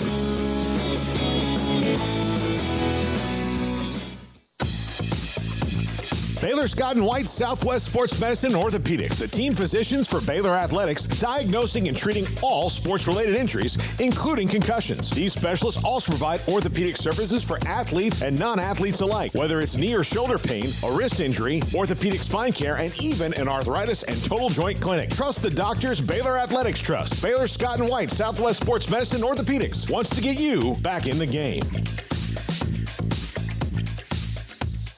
You have heard quite a bit about the first ever auction. TexasBeefHouse.com, the Duvall Ranch, just outside of Tyler and White House. Samantha Duvall joins us, handles the marketing and so much more. So what has been the reaction, the interest in the auction coming up on Saturday? We've had a lot of interest on social media. We've had a lot of phone calls about people that are so excited, not only locally, but across the U.S. 1 o'clock on Saturday, we're auctioning off 33 different lots. They will be lots of steak, sausage, ground beef, whole primals, tenderloins, whole ribeyes, whole strip loins. Everything that's perfect for Christmas. We'll also have some tomahawks and cowboy ribs. So this is the perfect time to stock up and get a really good deal on some Angus and Wagyu beef. And this is for anybody around the country because it's online, phone call, and also if you want to be in person. And you mentioned this from the beginning. If you're just someone who has a nice size deep freeze, it's great for you. You could put yourself, like you said, pack some stuff together for now or the holidays or even down the road. But restaurant owners, a great chance for them to compile some stuff and accumulate some great product too. Yes, absolutely. It is not only just for the homeowner. It can be for a restaurant, a food truck, catering company. You can find out more information TexasBeefHouse.com/beef auction. That's going to give you our shipping disclaimer for shipping across the U.S. That's going to give you a PDF file that shows all the different lot numbers. Also includes the link to cci.live, and that's where you can bid live online. She is Samantha Duvall. She is the energy with TexasBeefHouse.com, along with other great people. You can go to TexasBeefHouse.com/beef auction to get the information you need for Saturday, 1 o'clock, just outside of Tyler at the Duvall Ranch in White House. With so many companies and policies out there, it gets so confusing shopping for insurance, and I never know if I'm getting the policy that's right for me. Luckily, I met the team at the Niche Group Insurance Agency. With the Niche Group, you can go to one company and get access to coverage options from many insurance carriers, and you get to speak to a real person about your specific coverage needs. With the Niche Group, I know I'm getting the right coverage at the right price. If you need insurance, talk to the experts at the Niche Group at 1-800-258-8302.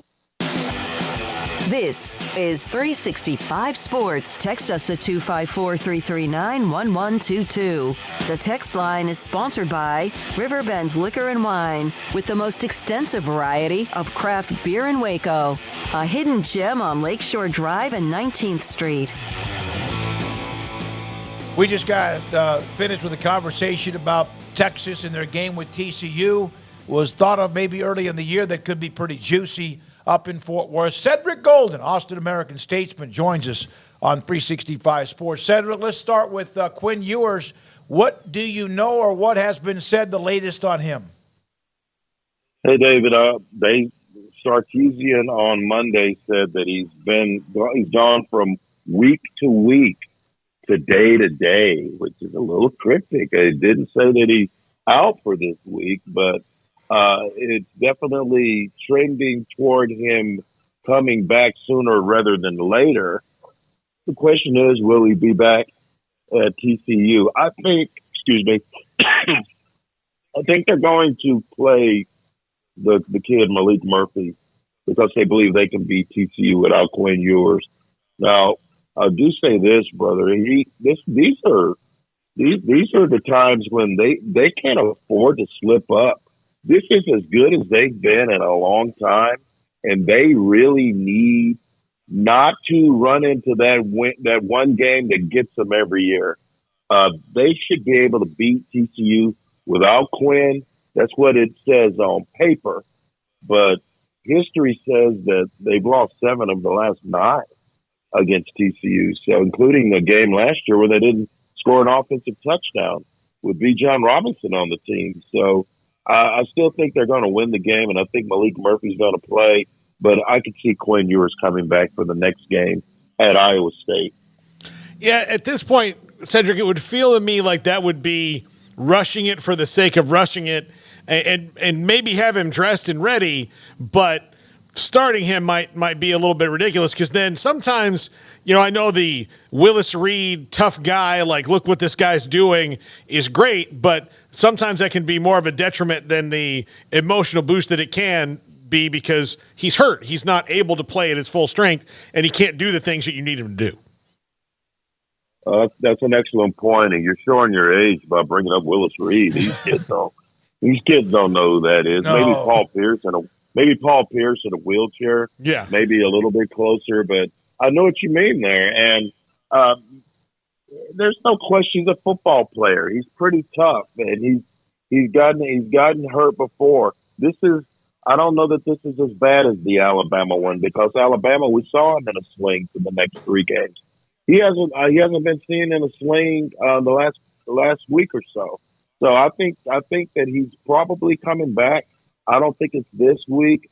We got to be smart with this. You're Steve Sarkisian, because the Longhorns are right where they need to be. Man, if they hadn't blown that Oklahoma game, they're in the top 4, obviously.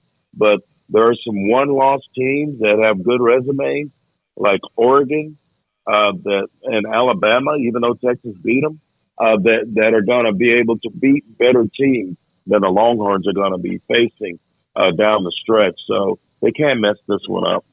Cedric, how did you feel like Malik Murphy performed in his time back there? He's a freshman. He played like a freshman. He flashed some really good arm talent. He made some really, really young mistakes. That happened to a first-year guy who hasn't played competitive football in a couple of years. So he's definitely got some upside. He hasn't even tried to run yet. I'm interested to see what he can do with his feet. I've seen his high school tapes. He ran pretty well. So on this particular team, the way it's made up, it's set up for him to be successful. He has a pretty good offensive line. He's got a running back who's already over 1,000 yards with 3 games still remaining, and a backup behind him who's explosive as well, and C.J. Baxter. So great receiving talent, A.D. Mitchell and Xavier Worthy, Jatavian Sanders at tight end. So he basically has the key to a Rolls Royce. He's just got to make sure he doesn't run into any fire hydrants. He's got a chance to quarterback this team to a 3rd straight win and not have to be the best player on the field. So I like what I've seen from him. He needs to understand what managing a game is and not try to do too much, because with the teams that they have left on the schedule, he doesn't need to win games for him, but he damn sure don't need to lose games for him, because that could happen if he's throwing the ball around like he was. K-State dropped 2 interceptions on Saturday. Cedric, I bumped into somebody early in the morning one day, and they're like, man, we need Ewers back. Well, of course they want him back, but is there as much appreciation for the patience that Malik Murphy has shown, the loyalty to Texas? Is there a little bit of simmer about maybe people frustrated with him? Considering the situation, I thought he's done what he can do. He's a kid, man, and he just got started. Yep. Vince Young wasn't ready as a redshirt freshman. He was okay. He didn't get that job until after the Oklahoma game. So I think that he's done what they've asked him to do. I think he's made a couple of nice plays. I think he's played good football, and he's played bad football. But that's what you get from an inexperienced quarterback. I think he's going to be way better this time next year than he is right now. But he hasn't gotten a beat yet. They have a really good defense that stood its ground and received a nice gift from Chris Kleiman when he didn't kick the tying field goal down the stretch. So they're in a position to do some special things. I think this kid has done his part. He hasn't lost a many games, and his job is to win one more game. And you have to think after that, guys, that Quinn Ewers will be back for Iowa State. Cedric, the close games has been impressive outside of Oklahoma, in that they appear to be making more veteran decisions in that, and not, they could have let last week get away, and it looked like it was about to, but they made big plays when they had to. They play with a different confidence now, don't they? They're an old team. they've got a bunch of guys that are seniors. They have their best players are their old guys. Jalen Ford is an old guy, and David Bend is an old guy. And they've got a couple of good young guys. The left tackle, Kelvin Banks, Jonathan Brooks, those guys are new to the game. Banks is in his second year, and he's an NFL prospect. They sung the blues before, and I've written this before, guys. No one wants to hear a guy sing the blues if he hasn't been through something. These guys, this senior class, they've been through it, man. They blew that 28-7 lead to OU. They lost to Kansas at home. So they don't want to go back to how bad it was. Now that things are great and they're feeling good about things and they have a chance to get out of here with a bowl game that's not played in the state of Texas, even though we'll take the Cotton Bowl, that would be, for the media, that is the best thing going. I love the Cotton Bowl. It's been 20 years since I've covered one. I love the Cotton Bowl. But I'm telling you, they have a chance to do something great. And it's the first time since they won the Sugar Bowl. And that was 2018. And Sam Ellinger said they were back. And guess what? They were not back. They were not back. That was just a great weekend in the Big Easy. They followed up with a 7-6. So it's time. It's the most talented crew that Texas football has seen since 2009 when they made it all the way to the championship game. There's no reason to think that they won't win these next 3 games and be in the Big 12 title game. The most talented team doesn't always win the Big 12, but Texas is undoubtedly the most talented team from top to bottom. And for the first time in a long time, they're playing through that talent. Cedric, I know hindsight's 20/20, and they're on to the next one in TCU. But what did you think of the finish to that K-State game and Chris Kleiman's decision to go for 2? He cited his guys just being exhausted and they needed to get out of there. But just being there in person, kind of feeling the ebb and flow. What were your thoughts on how that game wrapped up? You know, I can't tell a guy to coach his team, and he knows his personnel better than any of us. But, man, if I've got Will Howard dealing on Texas, and he was dealing, guys. Mm-hmm. He was dealing on that secondary. And I've got an inexperienced quarterback who's thrown it up for grabs a couple of times. I'm gonna play the long game there, even though they say to go for the win on the road. I get that, but in this circumstance, I would have kicked the field goal. I would have taken the football. I would have tried to score a touchdown, and then I would have tried to make Malik Murphy do something he's never done, and that's win a college football game when trailing. That would have been my play. But Chris Kleiman is a hell of a coach. Yeah. K-State's good every year because of him. And the second guess him wouldn't be fair to him because he knows what he has in that locker room. And he made a gutsy call, and it didn't work out. If he scores, I mean, it's like, my God, I was like, there's no way you do this. You try to go for the win on the road like Houston went for 2 at the end of the game. You do that. Do you feel like this, because Texas, that's a game in the last 10 years they lose that one, like maybe 6 times? Or the game with Houston, Absolutely. They don't get a break or they don't make a break, and they probably lose that 4 out of 10 times. Is that one of the things that you also notice they're winning some of those that otherwise they burp and have a problem? Smokey, you hit it right on the nose. They don't win this game. They don't win these kind of games.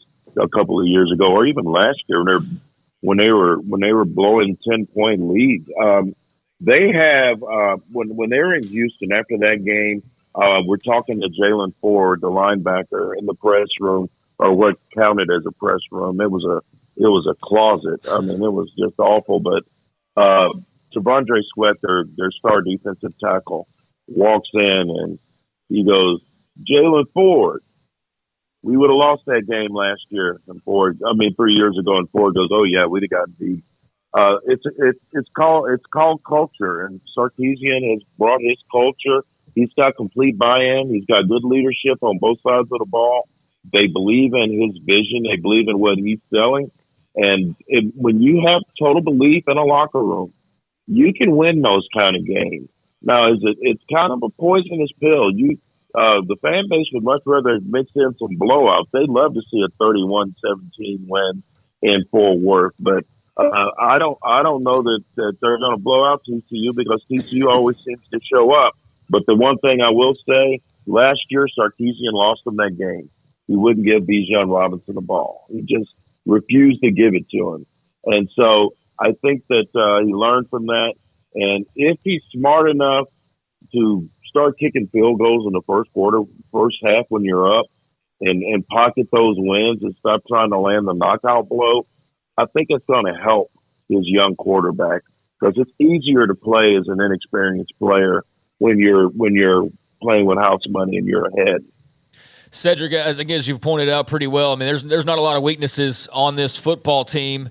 They're going to be favored the rest of the way until the postseason. But if you were to look and try to see where somebody could, crack the armor there, is it in that secondary? Is that about the only place that you would look at this point in time? Yeah, and the young quarterback, yeah. Oh, the quarterback, yeah. You rattle that young quarterback, and you can get some cheap turnovers. But that secondary has been struggling, guys. They've given up some chunk plays. They've been caught peeking into the backfield. Keaton Crawford was hurt this past week and didn't get to play. And I think if Max Duggan and Quentin Johnston, TCU's had a big chance to win this game, but it's not. It's Hoover and Imani Bailey and there's no Kendre Miller, and so they lost a lot of really good guys, a lot of good players from that national runner-up. With that said, I would test Texas deep. I would test them over the middle. They've been having problems with crossing routes, chasing those guys. Get them out in coverage, make those linebackers tackle one-on-one. That should be the goal, and then maybe take your shots. That's where you can really hurt Texas. But the problem is, can you hold up in time to let those routes develop? Because the pass rush has been coming on lately, and in T'Vondre Sweat and Byron Murphy II, they have two of the most disruptive defensive tackles in all of college football. And when you're getting a rush from the middle of the line, it makes it easier for those defensive ends and those linebackers to make plays. I don't know which quarterback. It could have been any quarterback that has always said, you got the blind side hits that cause a strip sack, whatever, and you have one that's coming from the right side or your face side. You see that one, so that. But there's nothing more disruptive when it comes from right up the gut, because you back right into the backside, blind side of you. It's disruptive, and they're so good. And then that last play with Howard, they destroyed Kansas State, destroyed the front on that play when they went for the touchdown in the overtime. Destroyed them, absolutely did. And to make your point even more, Smoak, one only needs to watch that film of Aaron Donald blowing up the middle, and there's Geno Smith, and he yells out, "Oh my God!" I mean, he saw 99, and he's like, "What do you do?" I mean, it's like Jason Voorhees in a teenage wrestler movie. You know you're going to lose that one. And, if someone's coming off the edge, that's one thing. But if you see 99 and he's got a full head of speed, can you blame Geno Smith for yelling, "Oh my God"? No. I was watching the game and I yelled, "Oh my God!" I was sitting in a blazing boy. Yeah. Cedric, that Texas blew up that play so well that I couldn't tell what they were trying to do. Like, they shredded the offensive line in that moment. And so watching it live, I was like, I don't even know what Kansas State planned to do. I couldn't even figure it out. They tackled option A, B, and C, and then blew up the ones before that. It was pretty impressive on that play. Pretty impressive. Yeah, when they're playing like that, they can beat anybody. And remember, guys, they made Jalen Milroe look average. Yep. Now that kid's a lot better now than he was now. And if I'm Texas, I wouldn't want any part of Alabama now. They figured it out. But the Longhorns can say when they walk into that CFP room, if they walk in with one loss, hey, we beat Alabama. Absolutely. What do you got to say about that? We beat Alabama by double digits on the road. If they'd beaten that Oklahoma, our conversations would be a lot different right now than they are. But they didn't beat OU, and now they're going to have to try to win with some style points, and they're not built for style points, guys. They play to the competition. They don't blow people out except for BYU. They haven't been that great against the numbers. So I think this is a chance for them to really get after an inexperienced TCU team. I think it's going to be tougher than those 11-point spread or whatever. I wouldn't touch that with a 10-foot pole. Sonny Dice is going to be ready. He'll have something in his bag for Texas. Cedric Golden, Austin American Statesman, also a part of the Earl Campbell Tyler Rose Award as a voter. And Speak on it, Smoak. Huh? Yes, sir. Speak on that. Yeah. We love that. Jalen Milroe wins it this week. You just mentioned him and had himself a hell of a game in that win against LSU. Thank you so much, my friend. Appreciate your time. Always good to talk to you guys. Take care. Cedric Golden, Austin American Statesman. Appreciate his knowledge of UT and the win against K-State, TCU coming up this week. When we come back, Craig Smoak off the radar. Brandon Marcello, 247 Sports, just after 5. Craig, and then Brandon. And this is 365 Sports. From the first workout to the last practice, sports is an incredible and rewarding challenge. Hi, this is Dan Ingham with the First National Bank of Central Texas, and we're proud to support each athlete, every parent, and our educators. From families, small businesses, to the biggest industry, we're here to help. With remarkable products like our free First mobile app, we've got banking ideas that fuel big dreams. That's the First National Bank of Central Texas. Familiar faces making local decisions. Member FDIC, Equal Housing Lender. Petty Clinic Men's Healthcare in Woodway is now proud to offer you men an exceptional weight management body sculpting product called semaglutide, also known as Ozempic or Wegovy. Semaglutide is an FDA-approved weight management medication. Once-a-week injections of this powerful medication offers an average body fat weight loss of 20% within the first year of treatment. In addition to body sculpting, semaglutide also normalizes blood sugars and has the clinical research proof of reducing blood pressure, cholesterol, stroke, and heart attack risk. If you're like most men and you have stubborn fat that will just not respond to typical diets and exercise, then help is finally here. Semaglutide, affordable, highly effective. Google search Petty Clinic Waco and reach out to the Petty Clinic team today for a free consultation with Dr. Petty to see if semaglutide is right for you. Go to pettycliniclowt.com. Shorty's Pizza Shack at 12th and Bagby is a homegrown, locally owned pizza place that's out of this world. Everything from the dough, the sauce, the sausage topping is made fresh in-house. Not to mention the amazing pizza pillows, the chicken wings are to die for. Try the Sikkim sauce, chili cheese fries or tots, plus great specials on food and drink every single day. Shorty's is also the perfect spot to watch the game with your friends. Shorty's Pizza Shack at 12th and Bagby. Tell them Paul sent you by. At Ideal MRI, we feel blessed to be a part of the Waco community. We're a small family business right here in Central Texas, and our goal is to bring down the cost of healthcare while maintaining high quality.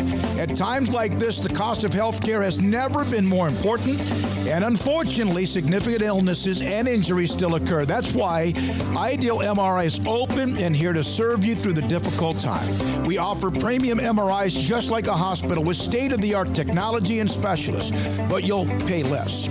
Sometimes thousands of dollars less, whether you're using insurance or not. At Ideal MRI, we accept most insurance and there are no hidden costs, even offering financing if that's needed. Everything included in the price, and you'll not get something as a surprise in the mail later on.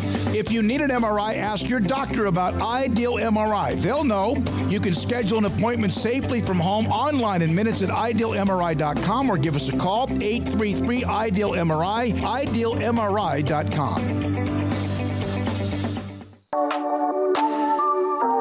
This is Craig Smoak's Off the Radar, presented by Alliance Bank. They take pride in making banking easy. AllianceBankTexas.com. Welcome back into 365 Sports here at the tail end of the 4 o'clock hour. Tuesdays and Thursdays around this time, we dip into a grab bag of various sports stories. Just kind of depends on what the headlines are on any given day, any given week. And as far as what we'll talk about, usually in this spot would be talking, I think, college football TV ratings, but I've not seen those come out just yet. So I guess I'll save that for Thursday. There is a delay in Nielsen's reporting, and they don't know why. Okay. They have not figured it out what the issue is. It's a technology issue that they're... Because Arbitron got involved and stole their Nielsen seems a bit archaic at this point. I feel like, is there not a better way to measure things than the than the old way with Nielsen. I know there's probably new ways with streaming and whatnot to kind of calculate some of that, but that's weird that they have an issue they're not aware of. But okay. Here's we know exactly how many people are online or by the end of the day have watched everything, all the content we have. I still don't know if they really know how to do that in TV. They know how. There's people who don't really want to know. Oh yeah, that's the thing. Yeah. Or don't want you to know. If you look back to the writers and actors strikes, the biggest problem that they're having with the streamers is the streamers don't want to tell you how many people are really watching Stranger Things. Because then the gig is up. Because then they're either not as many or way more than you think. Yeah. And then they're saying, well, we can only afford this. So that's the problem. Yeah. Yeah. Well, that's to be, I guess, discussed on Thursday. Then we'll get into the normal college football ratings. Just take a look at the top 5 or so there. But meanwhile, college basketball season has started, guys. Yep. Were y'all aware of that? Yeah, I did. Started last night. We haven't really touched on it too much. I know Scott Drew's been on recently and whatnot, but last night, can't cover everybody, obviously, but the top 25 fared pretty dadgum well overall. 20 of 21 of the top 25 matchups last night were won by the ranked team, the one exception being James Madison defeating Michigan State, as we mentioned earlier in the show. So Michigan State off just right out of the gates to a sour. Have you talked to Zach Burke, our friend and Michigan State fan, since last night? I'm just curious his thoughts. Since last still night. Married to Isdo? Yeah. I did talk to him last week during the Rangers World Series run, which he was thoroughly enjoying. So, but I did not talk to him today. I need to make sure. We need to make sure he's okay. Yeah, well, it was a pretty successful night overall for the top 25, but there was a bunch of Big 12 basketball games last night as well. 12 games featuring Big 12 teams, and the league went 10-2. So that's how I'll narrow it down a little bit, is just by focusing in on the conference there. But I did say 2. Not everybody did win their opening game, as you did see. Oklahoma State going down to Abilene Christian, 64-59. That game in Stillwater. I don't know how you. There's the quote from, by the way, Boynton after the game for you, Craig. I feel first and foremost our fans deserve an apology. Apologies to the fans for what they had to watch tonight, because that was not good basketball, and obviously it starts with me. So that's probably what you have to say right out of the gates. I'd love for Dave Aranda to say that every once in a while, actually. I love that response is what it is. But, yeah, Oklahoma State goes down to ACU at home, 64-59. So that was a pretty big shocker in that regard. And then also Kansas State, year 2 getting all revved up, taking on USC out in L.A., and USC beats the Wildcats 82-69. So Jerome Tang and company with a blemish right out of the gates, but they'll be fine.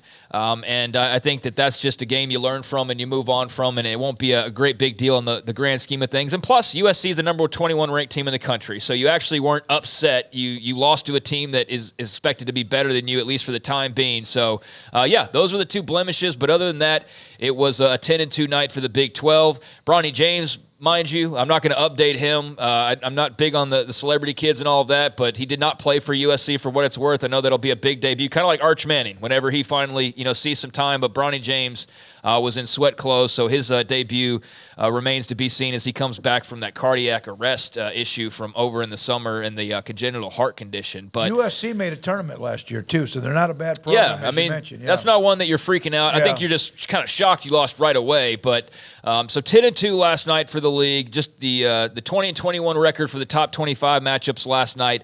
But you do have a couple of top 25 games tonight and a Big 12 game, as Baylor will open their 2023 season taking on the Auburn Tigers at Sanford Pentagon. And that will tip off at 8 o'clock on ESPN. So any thoughts on Scott Drew and the fellas getting their season underway later on tonight? I tell you how I feel. I'm looking forward to what will be a lot of new faces, maybe some new personalities. And, with all due respect, with LJ Cryers now at Houston, they won by 50. Obviously, Flagler's gone. I'm looking forward. Jonathan has his second year under his belt after the bad knee injury. But I'm looking forward to watching Walter, Yves Missy, some of the young guys and players, and I think a breath of fresh air, perhaps. I could be wrong, but I'm looking forward to that team, and it seemed like they really like who they have. I think they are built more like 2021 than they were the last couple of years, at least, especially through the guard position of guys who are better defenders like they had before. They had, the elitist defender that they're ever going to have in Davion Mitchell, but and to say that he was that good, if he wasn't there, they'd still would have had two guys who were really great defensive guards in Maceo Teague and Jared Butler. Both of them played really, really good defense, and Maceo was so long. He was a problem on defense for a lot of guys, or, to go against on defense because he could just get all over you there. I wonder if they can get somebody to be the bull in the china shop that they had with Ish Wainwright and then with Mark Vidal. That is what they've kind of been missing, was the agent of chaos. And I'll see that, because that was what made the 2020 run and the 2020 run, those runs so beautiful. And the buildup was that they could have this chaotic situation on defense, that they would create these things and you just did not know what was going to happen. And then all of a sudden on offense, it's a beautiful thing. So, yeah, and Lohner did not really bring that to the table a few times, but he is who he is compared to those. But yeah, that'll be fun. I can't wait to sit down and watch that one. Yeah, so Baylor-Auburn coming up later on tonight as far as the top 25 matchup goes, and then also Florida A&M and Creighton as the Creighton Blue Jays are ranked the number 8 team overall in the country, so that will be over on FS1 at tip-off at 8 as well. So you're going to have a couple of college basketball matchups featuring top 25 teams that are going on at the same time. And it's here. College basketball season is very much underway. So another exciting little thing to look for, or not little thing, but another exciting thing to look forward to as the year starts to wind down to a close and the cold starts to set in. So there you go. 8 p.m. Central Time, FS1. You get Creighton at number 8. ESPN, you get number 20 Bears and Auburn. Meanwhile, in other college basketball news, as that's kind of taken precedent today, Bill Self in the news. And for good reason, as he signed a lifetime contract today that will pay him $53 million over the first 5 years of this new deal, making it the richest contract ever given to a college basketball coach at a public university, surpassing Kentucky head coach John Calipari for that record. He'll make more than $11 million in base pay here in year number 1. That includes also professional services and royalties. There's also a one-time signing bonus. There's retention payments that were somewhat, according to the AP article, deferred from the pandemic days. So getting some of that money recouped from back then when a lot of people were cutting cost. At the conclusion of each year, another year is added to the deal, and Self will also earn a one-time $5 million retention bonus if he serves out the first 5 years of those deals. It's similar to what he signed in 2021 and allows him to also renegotiate terms after the 25-26 season. So more than $11 million, all things considered. Calipari, for what it's worth, was making $8.5 million, or will be making $8.5 million this season. So there you go. Bill Self getting handsomely paid. All right, how much did Adidas pay? Well, whatever it takes. Have you checked your bank account lately at home? No. I once asked Amanda about, we were talking about when the lottery was $1 billion. And I said, what if we won the lottery and I took, $2 million each and gave some to Kansas and some to Florida State? She goes, no, you're not doing that. And I said, what do you mean? And she goes, look, they have plenty of money. They don't need your money. I was like, well, what if it was to keep Bill Self? She goes, if they have to come to us, then they're not doing it right. So you mean you can't have the Amanda Catalina practice facility? I offered that. She doesn't like that kind of attention. She's probably mad I'm even talking about her, but does she watch this show?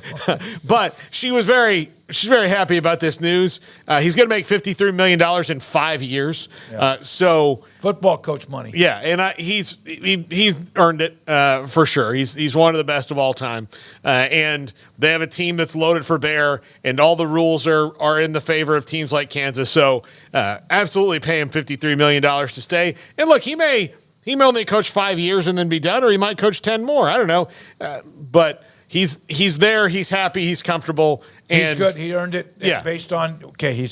So good news for Kansas men's basketball as they locked down Bill Self. Not that there was any question, but they just throw that out there today as the college football or college basketball season gets underway. Meanwhile, one women's note from last night as the number 1 ranked LSU Tigers, the defending national champions, go down to the number 20 Colorado Buffaloes, 92-78 out in Las Vegas. Future Big 12 squad, returning Big 12 squad, Colorado. But they get the best of Kim Mulkey and the Tigers. And with our full breakdown, here's Paul Catalina. Look, Paul, knowing that you guys would make fun of me on this, I did actually read about this game, and I will tell you, they did what everybody should do when they play a Kim Mulkey squad, have players bombing threes all night long, play physical on defense, and she's not going to defend the three, and she's not going to shoot the three that often. So if it falls, it works. If you don't do that, you're not going to win. There's one way that you can win the majority of the time. In fact, it's probably, I would say, a 90-10 split on Kim's losses. All of them come when the team bombs threes. Now, look. And plays physical. Yeah, inside and sets the tone early. Yeah. So if you get those two things, because she doesn't really believe in the three-pointer as much, and she's not going to defend it, and most of the time it's a high percentage thing. It's like, look, we're going to go try to get the rebound as opposed to defending you because that's going to be more high percentage for us, and then drive the floor and do that. But once again, they lost how they always lose under Kim Mulkey, Craig, bombing threes. Our friend Mike Scarborough, TigerBait.com, sent us a text last night about this thing she wore, and then said they were down 20. And I said, has the other team hit a bunch of threes? And sure enough, one girl hit 7 of 10 by herself. Yeah, I mean, thank you. There's the Women's Basketball Minute featuring Paul Catalina. As we get hoop season going here, that was a great breakdown. And, yeah, she had I don't think you can call it anything but tacky suit on that had like a very Vegas theme on it, but it works for her. My question, though, is, Garrett, is she now on the hot seat with this loss right out of the gates? Is it definitely. Yeah, for sure. Yeah, I thought so. They're already she looking play around. Defense? But no, that was an interesting little result, especially given the popularity of that team. You know, from last year, they added Haley Van Lith, and they're going to be very much front and center. So just kind of shocking to see that right out of the gates. All right, a couple of other notes here before we move along. Wanted to get into a little bit, of baseball, as some of the awards are starting to be doled out and the finalists for various awards. And won't go through all of these, the Cy Youngs and all of that, but you have in the AL MVP race, Shohei Ohtani, obviously, is one of the finalists for that award. But also, you've got a couple of Texas Rangers. Corey Seager, the World Series MVP and Rangers shortstop, World Series champion. Also, fellow World Series champion, second baseman, fellow turnman Marcus Semien, both in the top 3 of the AL voting when it came to the Baseball Writers of America, which is also, the top 3 would include Shohei Ohtani. So there you go with that. Over on the NL side of things, you've got Dodgers first baseman Freddie Freeman. You've got Ronald Acuna Jr. from the Atlanta Braves, and Mookie Betts, also of the Dodgers. And, hey, Freddie Freeman and Mookie Betts, Dodgers connection. Corey Seager used to play for the Dodgers, so it all kind of stays in the same vicinity, really. But, yeah, Seager and Semien, both AL MVP finalists. And then I had to mention Mookie Betts for Paul's sake there, also an NL MVP finalist. Love you, Mookie, forever. Yeah. So, we know that your love for him goes deep, even though he's out in L.A. now. Also, AL Cy Young Award, you've got Garrett Cole, former Ranger. Was he also a former Astro? He never was with the Rangers. He wasn't with the – am I thinking with the Astros then is what I'm thinking? Okay, yeah. That's what I'm thinking of. Former Pirate? Yep. Former Pirate, though. Yeah, I do remember that. But Kevin Gausman of the Blue Jays, Sonny Gray of the Twins. He'll be a free agent. It'll be a big name on the free agent block. But those are the AL guys. You got Blake Snell, also about to be a free agent. San Francisco's Logan Webb. And then Arizona's Zach Gallen, who we just saw in the World Series, a part of the NL Cy Young. Corbin Carroll, who we just saw in the World Series, up for NL Rookie of the Year, really a finalist. Impressed with him. Yeah, along with Dodgers outfielder James Outman and Mets right-hander Kodai Senga. And AL Rookie of the Year finalist, Baltimore shortstop Gunnar Henderson, who we saw the Rangers play in the playoffs, Cleveland right-hander Tanner Bibby, and Boston first baseman Tristan Casas. So wasn't all bad for the Red Sox, I guess, this year. A little bright spot there. Oh, yeah, huh? it was. They didn't make the playoffs. Well, look, they hit the wall at the end because they don't have pitching and they didn't have a big enough bat. But Tristan Casas going to be good. Good for a little They'll while. let him go. Also, the manager of the year. He's a rookie. They got 5 years. You're going to let that guy walk? Well, he's a rookie, as Paul said. It's but, 5 years. Yeah, but yeah, he'll probably sign with the Dodgers here in a few years. Meanwhile, manager of the year, National League, Craig Counsell up for the award, and interesting that he just became the manager of the Chicago Cubs. So a finalist as the Brewers manager, now headed to Chicago, and very well may add a Coach of the Year trophy in the division to a rival.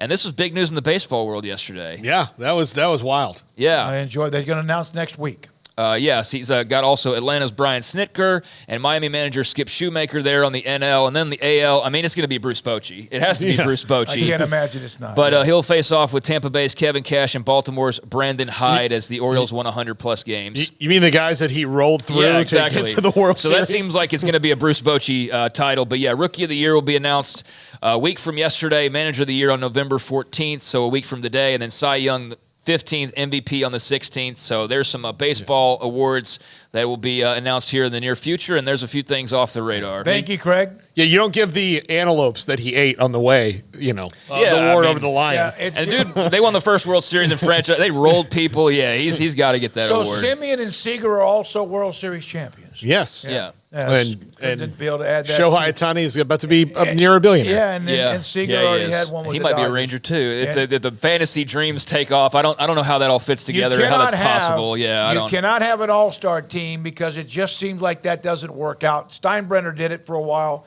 but that's the dream now for Rangers fans is somehow get Ohtani onto the World Series team. And hey, there's no salary cap, so in theory, I mean, you could do it, but I don't know. I don't know what Montgomery's deal is. Re-sign him. Go get better in the bullpen. He's visiting the Red Sox, I believe. I know. Yeah. Re-sign him. Go get a better bullpen. Hey, can't take it with you, Ray. Yeah. Right, yeah. That's right. Exactly. That's right. Yeah. All right. Thank you, Craig. Off the radar, around the corner, Brandon Marcello, 247 Sports on many college football stories and, of course, events. This is 365 Sports. Marco's Pizza. Pizza lovers get it. 5 locations in Waco. Bob Mock has been in the pizza business from start to where he now is owning 5 franchises. Marco's Pizza, the fastest growing brand of pizza in America. You can go online to marcos.com. I don't even have it up, but I can tell you right now there's 5 or 6 different options, code words or what you can put in online and then go pick up your pizza or have it delivered to. They've delivered here to our office here, the studio, and that's from the Belle Meade location. Belle Meade, China Spring, Woodway, Hewitt, and also Robinson and Waco. They have the various Magnifico from pepperoni to sausage to more. It's Marco, and they have that honey type, I guess, almost a syrup that you could put on, a seasoning, a honey, a marinade you could put on your pizzas as well. It's Marco's Pizza. Pizza lovers get it. How did Edward Jones become one of the biggest financial service companies in the world? By not acting that way. Financial strategies, one-on-one advice, it's a big difference. And that's why Brad Wilson, your Edward Jones financial advisor, makes sense of investing. Experience the difference for yourself. Brad Wilson, 250 Sharon Drive in Woodway, 254-776-4337. Edward Jones, member SIPC. Baylor Scott & White Southwest Sports Medicine and Orthopedics, the team physicians for Baylor Athletics, diagnosing and treating all sports-related injuries, including concussions. These specialists also provide orthopedic services for athletes and non-athletes alike, whether it's knee or shoulder pain, a wrist injury, orthopedic spine care, and even an arthritis and total joint clinic. Trust the doctors Baylor Athletics trust. Baylor Scott & White Southwest Sports Medicine and Orthopedics wants to get you back in the game. Baylor alumni are more than 160,000 strong. When we all join hands to support our university, we don't just move the needle, we move mountains. Working together, we create life-changing opportunities for students on the field, in the classroom, in the laboratory, and in life for generations to come. So get connected, get involved. Learn how at baylor.edu/alumni. You have heard quite a bit about the first ever auction. TexasBeefHouse.com, the Duval Ranch, just outside of Tyler and White House. Samantha Duval joins us, handles the marketing and so much more. So what has been the reaction, the interest in the auction coming up on Saturday? We've had a lot of interest on social media. We've had a lot of phone calls about people that are so excited, not only locally, but across the U.S. 1 o'clock on Saturday, we're auctioning off 33 different lots. They will be lots of steak, sausage, ground beef, whole primals, tenderloins, whole ribeyes, whole strip loins. Everything that's perfect for Christmas. We'll also have some tomahawks and cowboy ribs. So this is the perfect time to stock up and get a really good deal on some Angus and Wagyu beef. And this is for anybody around the country because it's online, phone call, and also if you want to be in person.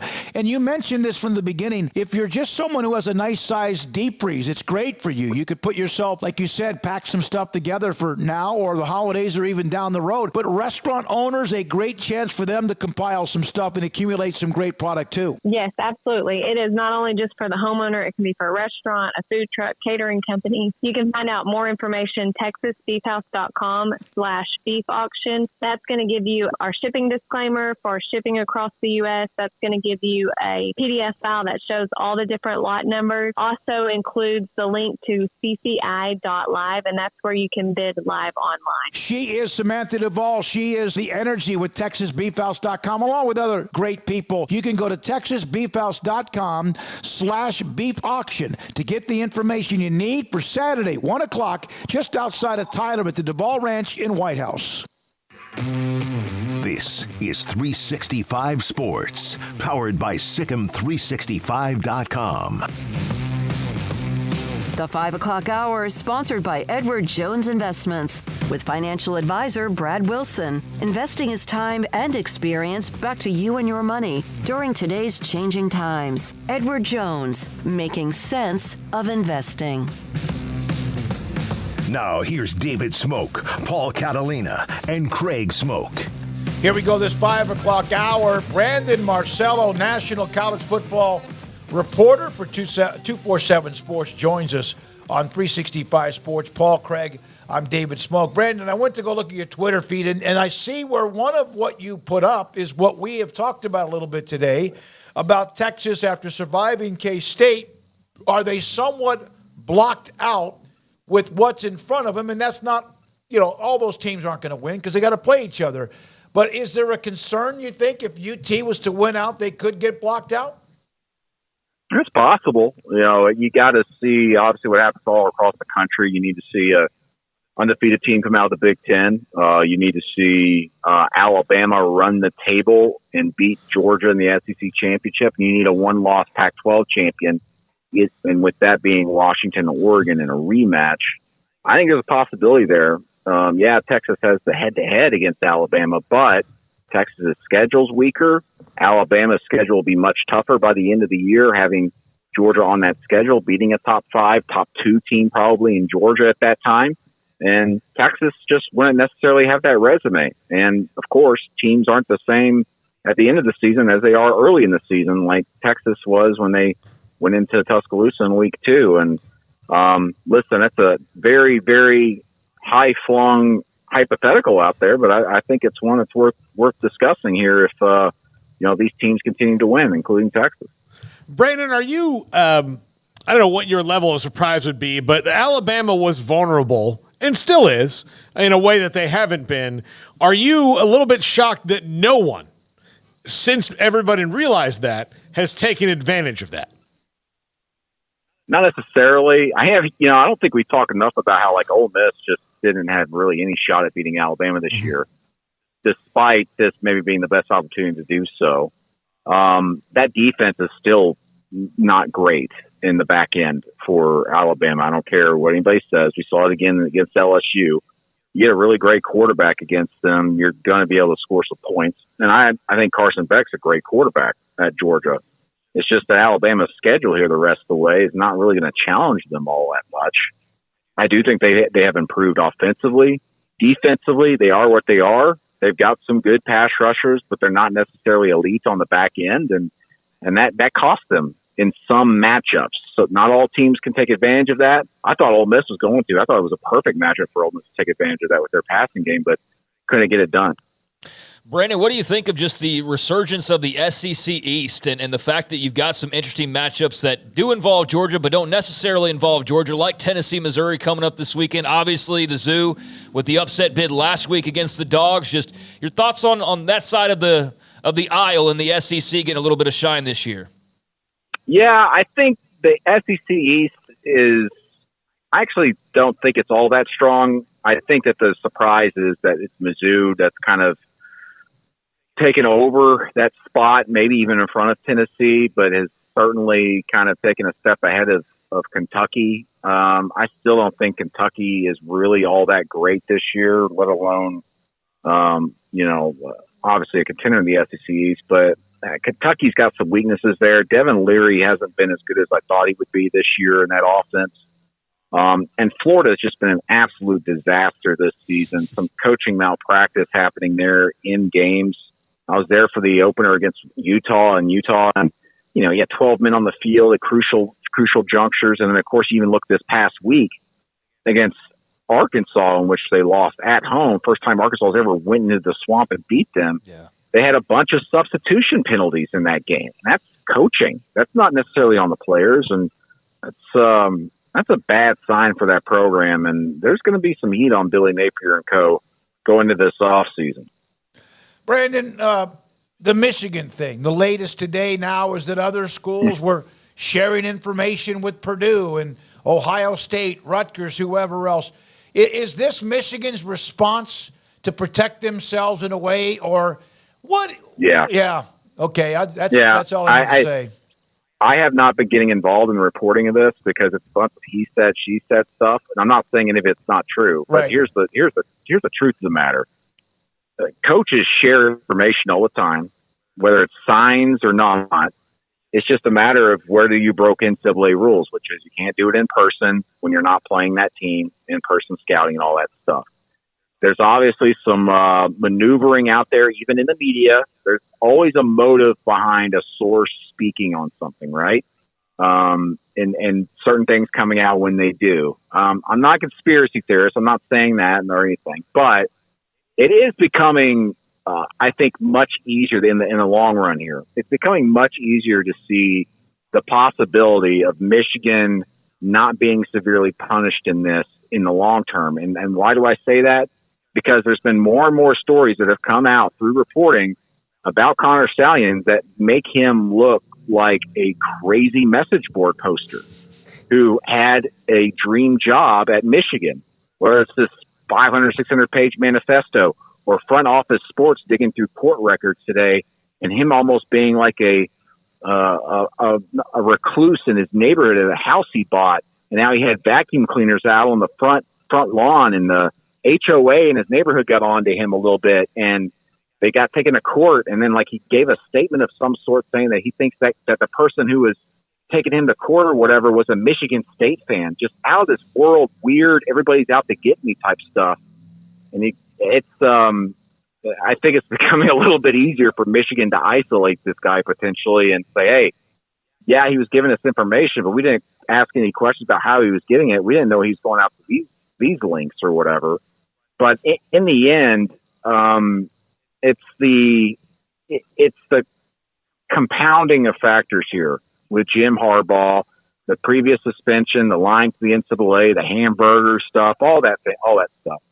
But the things that are coming out today, I think, are more or less, we do know for a fact that Michigan is going to present this evidence or whatever that Rutgers and Ohio State was apparently sharing information for the Big Ten title game or whatever for signs and signals. But again, is that illegal? Not necessarily, because again, I'll say this, across college football, and a lot of us have been saying this for years, other coaches share information all the time among coaching staffs to help them out. It's just how it's always been. Yeah, and the Big Ten doesn't have a clause that allows you to directly punish the coach like the NCAA does, and we know how fast they move. So Michigan, anything that happens this year, they can delay long enough. And it does appear that Jim Harbaugh did luck into, the crazy obsessed fan. And I do believe that there is some of that where coaches just go, I'm not going to ask because I don't want to know. But I do find it hard to believe that nobody went like, well, how is he this good at this? You should. I mean, the coach knows better that he should ask, but he still doesn't ask. So now the whole point is trying to prove your innocence by how dumb you are. Yeah. Even though you're not dumb, you have to prove that you're dumb when you know you're not dumb. But hey, it's college football. That's what's so great about it. But I do think that Harbaugh will be punished by the Big Ten of some sort. They will have to do something here shortly in the short term. But I think long term, again, I don't necessarily think this is something that's going to sink Michigan or take any of their wins or championships away. Brandon, you were in Stillwater for the last bedlam for the foreseeable future. Big win for Oklahoma State. Ollie Gordon continues to be just a tremendous story this season with the tear that he's on. Your thoughts on what you saw, the atmosphere, the result itself, and your thoughts on the Sooners and Cowboys now moving forward here over the last month of the season. Yeah, fantastic atmosphere. I've been to 2 bedlams. Both of them are Oklahoma State wins, so I've seen like 20% of Oklahoma State wins in that rivalry. And, man, it was a heck of an atmosphere, a heck of a game. It wasn't a pretty game. Turnovers, some bad decisions on 4th down. But, man, what a turnaround Oklahoma State's had this year. I mean, got blown out at home by South Alabama. To even be competitive against OU this year, considering that result, is amazing. And I think Ollie Gordon has proven himself to be like a top 5 Heisman Trophy contender this year. I think that he's in that group after these performances he's had. And listen, if Mike Gundy somehow, and I don't say somehow, but their remaining schedule, I believe, their last 3 games are against Big 12 newcomers. And we all know how bad they are this season. Mm-hmm. If they went out and go to the Big 12 championship game and then somehow beat Texas or even OU in the Big 12 championship game, how do you not vote Mike Gundy as coach of the year in the country, considering where they were and where they're going to be potentially? Brandon, of the top 5 teams that are undefeated, who do you feel is the absolute most vulnerable and could wind up on the outside looking into the CFP? Ohio State, because I think Michigan's going to beat them once again this year. I'm trying to think. Florida State, yeah. It seems like Florida State just likes to play with its food a lot, and at some point it's gonna bite them, you would think. But the ACC is not necessarily one of the stronger conferences this year. I mean, they played with their food this past week. Once again, we saw them against Boston College when they maybe should have lost that game. Pitt was in a low-scoring game until they kind of turned it back on Florida State this weekend. But to me, it's Ohio State because I think Michigan's going to take them down. And as much, real quick here, as much as everybody keeps talking about, Michigan, at some point, all this noise around them about the sign stealing stuff is going to hurt them. It's going to get their attention away from football. No, it's not. Harbaugh is fed off of controversy like this the last 2 years to focus his team. If anything, they're going to be even more hyper-focused. And J.J. McCarthy, look at his numbers and what they've been doing over these last several weeks. They just get better week to week. Brandon, how do you separate the 4 to 6 names that are right now? And I have a vote, and I know you do too, a Heisman vote on with McCarthy and Penix and Nix, among others. Your thoughts about the Heisman right now? I think Penix is 1. I think Nix is 2. And beyond that, I think it's kind of just a jumbled mess. I would, though, if I was a guy betting, and I don't know what the odds are, I would put some money on McCarthy because he's got the opportunity with all these really tough, amazing games, including this week, coming up to where it's going to be, if he puts up big numbers, he's going to skyrocket up the Heisman charts. And if they go undefeated, he's going to be in New York City and could potentially win it because, remember, Washington has been struggling a little bit, and if they end up picking up a loss here, that's going to hurt Penix. I think he dropped down to 3rd or something like that. And Nix, I think he's got to keep winning and winning big and putting up huge numbers. Whereas McCarthy, if he just continues to do what he does, but does it in these big games coming up, maybe McCarthy could end up walking out of New York City in December with the Heisman Trophy. Do you feel like there'll be any backlash because of what Michigan's dealing with when it comes to the Heisman voting? I'm sure there will be a few. There's 500 something voters out there. I'm sure there's a few out there that would say so.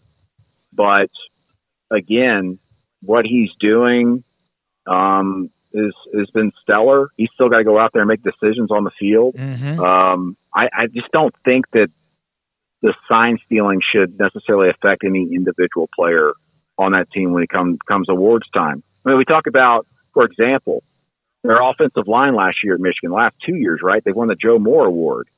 You still got to block guys up front one-on-one. It isn't like, well, I know this guy's going to come, he's going to stunt here, and that's going to, if I didn't know that, he would get by me. No, you still got to block guys. And that's talent, and that's coaching. And they've been winning the Joe Moore Award up front. I'm not saying this sign stealing stuff's been blown up. I mean, if something's illegal happening, they do need to be punished and all that. But, there are a lot of sides to this thing, and I'm just saying, again, sign stealing and stuff that's been going on forever, it's just a matter of how you're doing it. And, again, it's going to be about trying to prove certain things. And then also Michigan itself saying, hey, we're coming after you, NCAA and Big Ten, to show you that we didn't know exactly how this guy was doing this and what you're doing here. I just think in the end there's going to be something met in the middle. And to me, I think the punishment just long-term is just not going to be huge. And it's also, I think the attention, we're sucking the attention away out of what's been really this past week.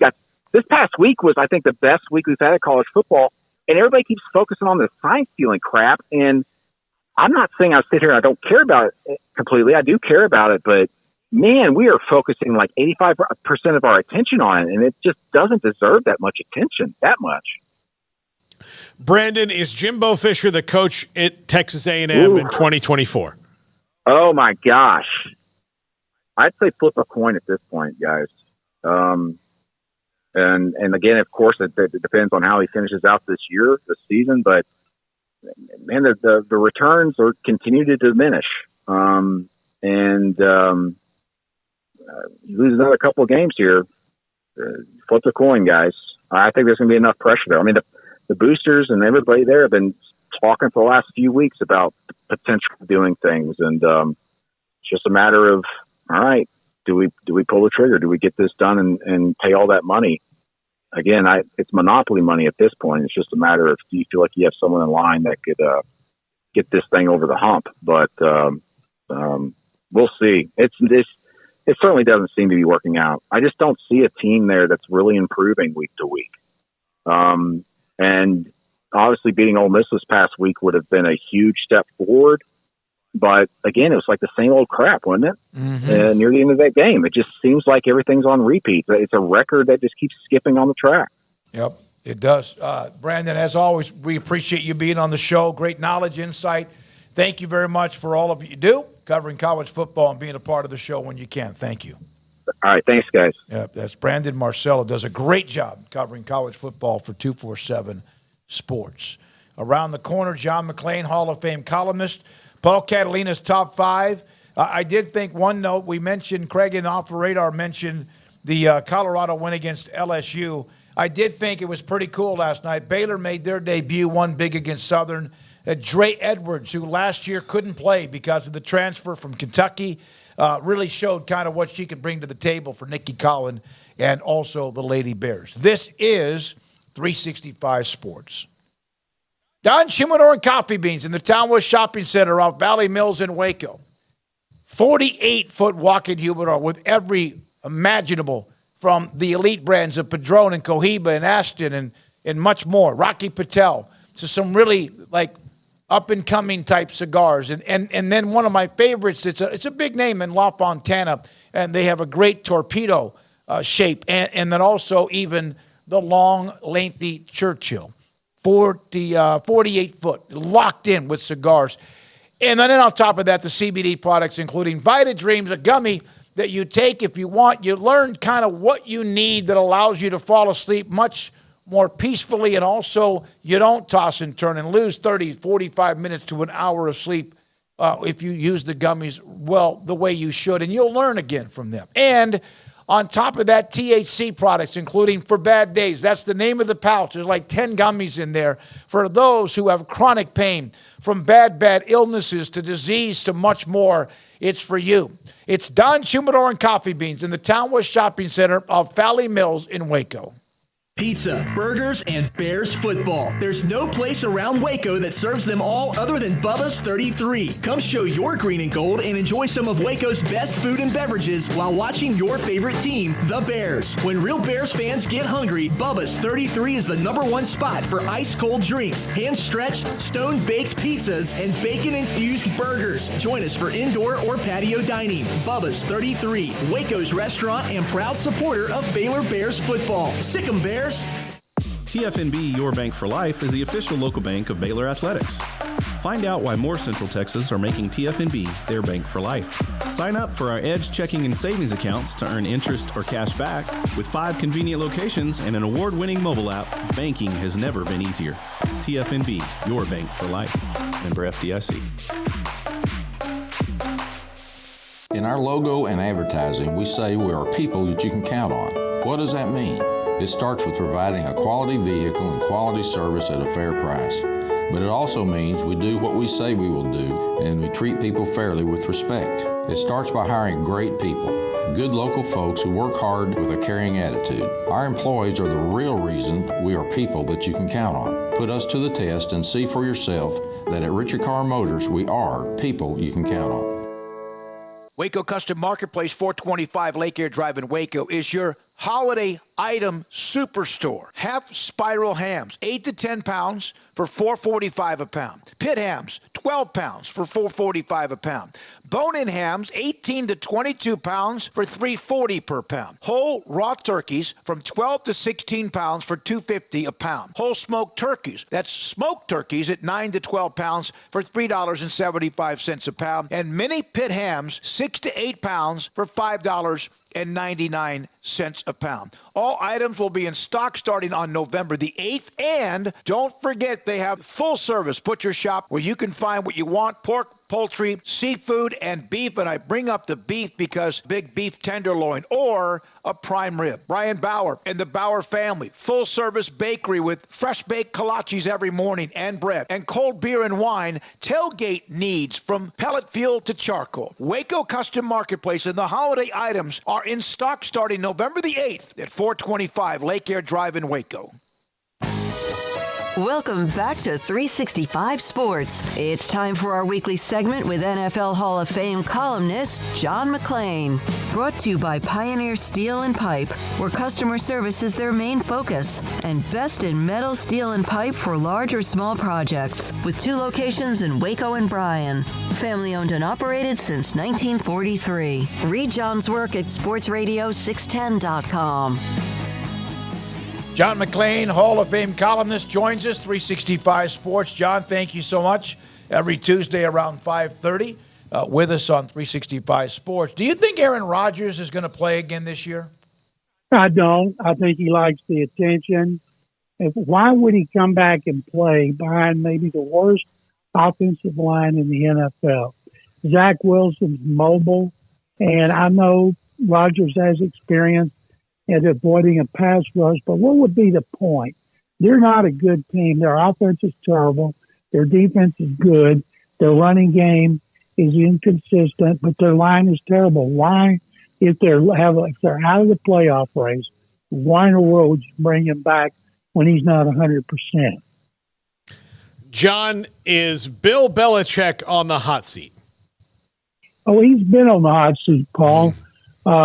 People told me at the Combine, who covered the team for years, Robert Kraft is not happy with what's happened to the franchise. Kraft wanted Bill O'Brien back. Bill Belichick said okay. They thought O'Brien could come back and straighten out Mac Jones. It hadn't happened. As somebody wrote the other day, there was no such thing as the Patriot way. It was the Brady way. And now that Brady's gone, everything about the Patriot way is being exposed. And there was something written by Ben Volen from the Boston Globe saying if they lose the game in Germany Sunday, Belichick might not be on the flight back. And I find that hard to believe that Robert Kraft, after giving him an extension in the off season, and people say he makes $20 million a year, that he's going to fire him before the season's over. That would be way too embarrassing for a guy who's meant so much more to that franchise. John, I know this might be a bit of a hot take, but I think the C.J. Stroud kid might be pretty good. He might be pretty good. It's interesting, though. He had best game of any quarterback in the NFL this season, rookie or veteran. He had one of the greatest games in the history of rookies. It's hard to believe only 6 rookies in history have come for 5 touchdowns, and 2 of them played for the Texans, Deshaun Watson and now Stroud. And he's making a lot of receivers look really good, but they're helping him. Noah Brown from the Cowboys had a great game. Dalton Schultz from the Cowboys had a great game. But the week before, he had his worst game, 140 yards, no touchdowns, no interceptions, ran for a touchdown. They got beat on a field goal with no time remaining at Carolina. So now they're moving up a weight class. They're going to Cincinnati. And I've never thought that they were a division title contender, and I never thought they were a wild card contender. But now I'm starting to think if they lose to Cincinnati and beat Arizona, they're 5-5. Then they got Jacksonville and Denver here. They waylaid Jacksonville in Jacksonville. So if they can win those 2, give them a 3-game winning streak, we're going to start talking about them as a legitimate playoff contender. The game he played against and won with 470 yards and all that, I saw Shireen Williams tweet that it's the greatest single-game performance she's ever seen. Would you be in that neighborhood with him? No. The greatest performance I've seen was in 1990. The Oilers went to Kansas City in December, and it was raining and it was windy. Conditions were terrible. The stands were about half full, and Warren Moon threw for 527 yards, which was second most in history to Norm Van Brocklin's 554, I believe, in 1951. That, because of the conditions, this one was indoors, perfect condition, roof closed, and it was impressive. And the reason I think this game was maybe the most impressive I've seen in Houston pro football is because he's a rookie. They have no running game whatsoever. Their linemen are terrible run blockers. He lost his kicker at halftime, had a running back kicking, and he lost 6 players during the game that went out and didn't come back, and they get the ball on their own 46 seconds left. I knew they didn't have a prayer. I walked to the press box and saw all these fans leaving, and then 40 seconds later, they'd won the game on his touchdown pass to rookie Tank Dell. Dell's second of the game, and I'm thinking, I just witnessed one of the greatest comebacks I've ever seen, and under the circumstances that I just mentioned, might be the greatest. John, Josh McDaniels got fired this last week, and the Raiders went out and played inspired under Antonio Pierce. Hunter Renfrow played in the game, a guy they're paying a lot of money, and he just forgot about. Like, all these little things kind of happen. Now, whether the Raiders go back to being the Raiders or not still remains to be seen. Is anybody going to hire Josh McDaniels again to even be a coordinator? I think somebody may hire him as a coordinator when you've got a strong head coach. But again, he made his reputation coaching who? Tom Brady. Yeah. And so I couldn't, he was fired during his second season at Denver, fired during his second season with the Raiders. They win the game. They beat some quarterback named Tommy DeVito. Sounds like a mob enforcer. And so they're smoking cigars after the game, just showing how much they hated Josh McDaniels. And McDaniels insisted on David Ziegler from the Patriots being the general manager. There's a story out today that Ziegler did not want Jimmy Garoppolo, fought him over it, but McDaniels had final say and he got it. Now they benched him last week in favor of a rookie, Aiden O'Connell, 4th-round pick from Purdue, and they won the game. I don't think they can sustain it, but there might not have been a happier team in the NFL. Kind of like ding dong, the Wicked Witch is dead. Yeah, I heard that story from Jay Glazer about Josh McDaniels saying, all right, everybody air your grievances, and then he immediately regretted that decision. He said he wasn't the same after that. I guess the players just eviscerated him. And they said he had totally changed after that, was walking around like a zombie, kind of like a dead man walking, and he was. And before Mark Davis, the owner, fired him, he met with kind of a bunch of senior leaders, and, of course, they wanted him out. It reminded me when John Malkovich was in Kansas City. Players hated him. A bunch of the veterans went to Lamar Hunt's house after a victory, a loss, and aired their grievances, and they fired him, and the Longhorns hired him. And it was just, I think the Longhorns hired him afterward. Maybe he was fired there and the Chiefs hired him. But if you are universally disliked, and it's one thing to be disliked, but if you're disrespected, that is the kiss of death.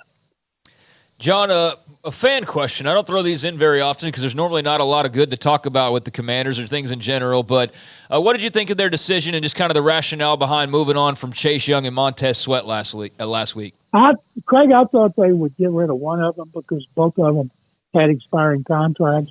They had 4 number 1 picks in their defensive line, and you can't pay all of them the big money. They re-signed one of their tackles, so I was stunned when they got rid of both of them. So they had a bunch of nobodies at defensive end, and they go up and they win at New England.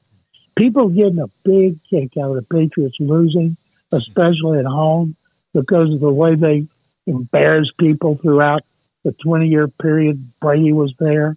And so people can't get enough of beating Bill Belichick and Robert Kraft. And I thought Ron Rivera, talk about a dead man walking, he's gone. You got new owners taking over there. Every time they lose, Magic Johnson's tweeting about how bad it was. And so I was happy for Rivera, very class guy, but he's going to be looking for a new job. John McClain, again, Sports Radio 610 Hall of Fame columnist with us on 365 Sports. Dave Aranda, a lot of heat. They're not good. They're 3-6. They lost to Houston, for God's sakes, in overtime.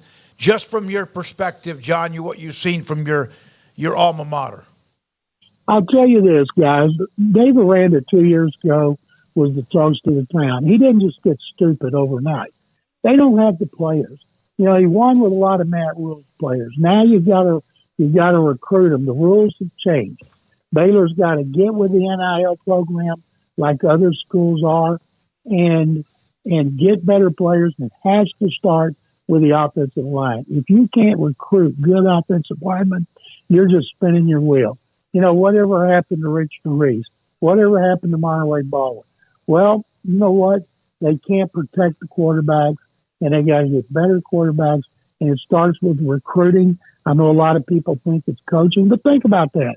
Did Aranda really get stupid? He couldn't coach in a 2-year period? No. He knows what he's doing. He's just got to do a better job of recruiting, and I can't wait to see those fighting Baylor Bears tonight against Auburn on ESPN. Sick 'em. There you go. John, thank you so much. John McClain, Sports Radio 610 Hall of Fame columnist on 365 Sports. Yeah, I saw that Shereen Williams tweet on Sunday. I have covered the league for 30 seasons, and this might be the greatest performance I have ever seen by a player, any player, much less a rookie. C.J. Stroud was incredible in the second half. Yeah, and the Texans have – I mean, they had it with Deshaun Watson, and then that obviously went south.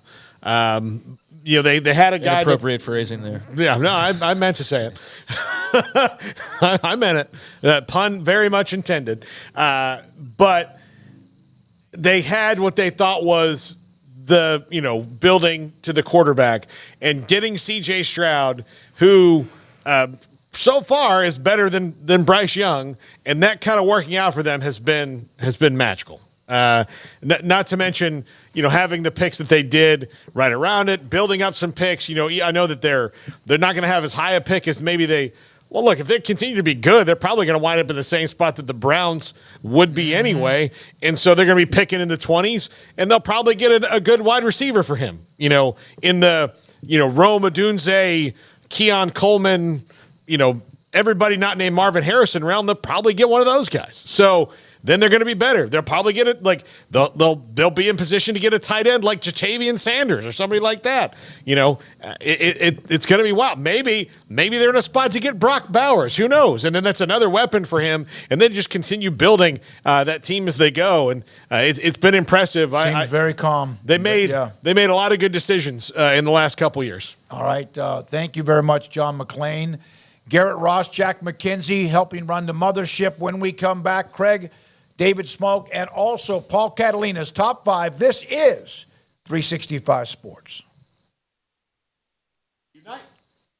Unite Private Networks. Why go to UPN Internet? Well, look, if you're a business and you lose any kind of connectivity and you have drops and you've got to call your provider and all that, that's lost revenue. That's customers that may not be coming back to you. That may be customers walking out the door because they're getting impatient. You don't want that. That could be lost YouTube views. That happened right here. We had that. We don't need that. We thrive on being connected to the internet. We cannot be not connected to the internet. So Unite Private Networks saved us.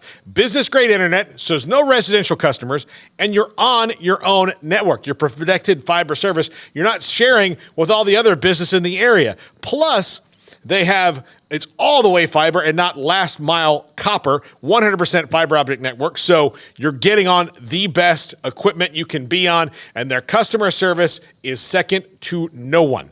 No one. If you're looking at the Olympic medals and you're, oh my gosh, who's got all the golds? They've got all the golds in customer service. 2 rings. It took 2 rings for me to get somebody on the phone.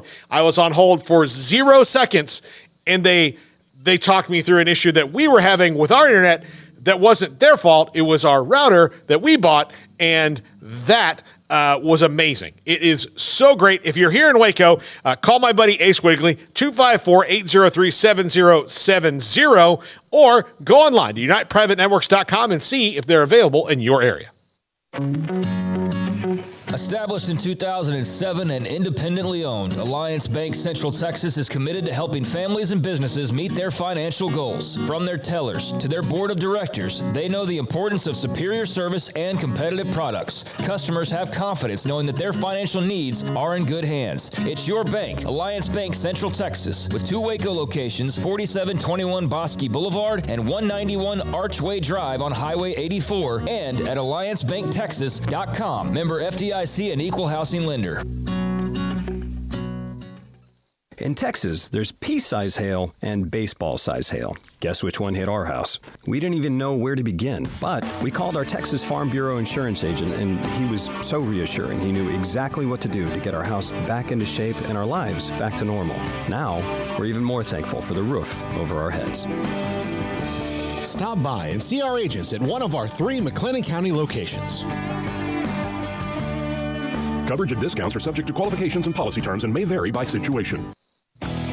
Three Nations Brewing Company has 16 different beers on draft with a new beer every Friday. It also offers 2 air-conditioned tap rooms, a large indoor beer hall, a second-floor mezzanine offering a great overview of the brewing company and equipment and patio where you can relax under the shade. Plus, you can now experience the new Three Nations Beer Garden Grill on our shaded patio. Grab a cold beer and enjoy a bite from our freshly prepared and delicious menu. Street tacos, quesadillas, freshly cooked burgers and dogs, and veggie burgers too. Nachos and so much more, all prepared and cooked on site. So come visit the award-winning Three Nations Brewing Company on East Vandergrift off I-35 in Carrollton.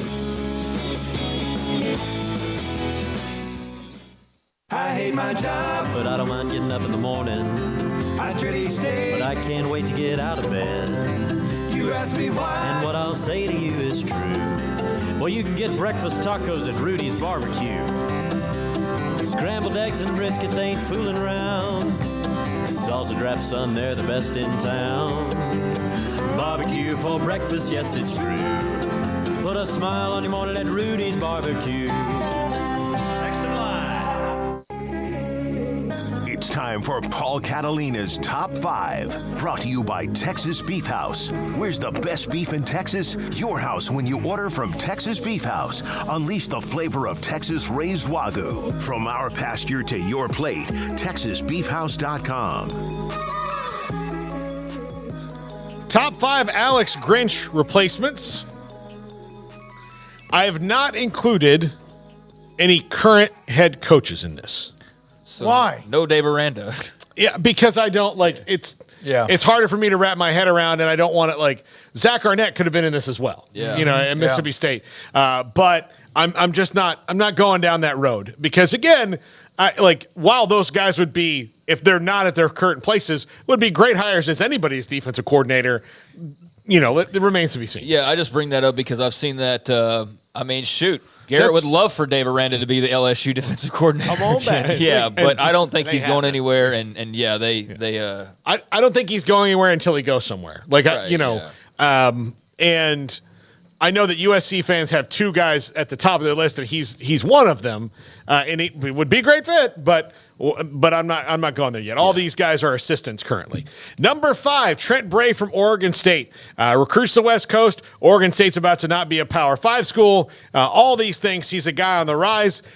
Seemingly you would think that you might be able to money whip this guy especially and get him to USC. Oregon State, pretty consistent defense. I know it's not been perfect, but nobody's really is in college football anymore. But over the last couple of years, the Beavers have won games because of their defense. And they've been able to do that because of Trent Bray. So I would think that he's going to be on the list, especially since he recruits the West Coast and knows that well.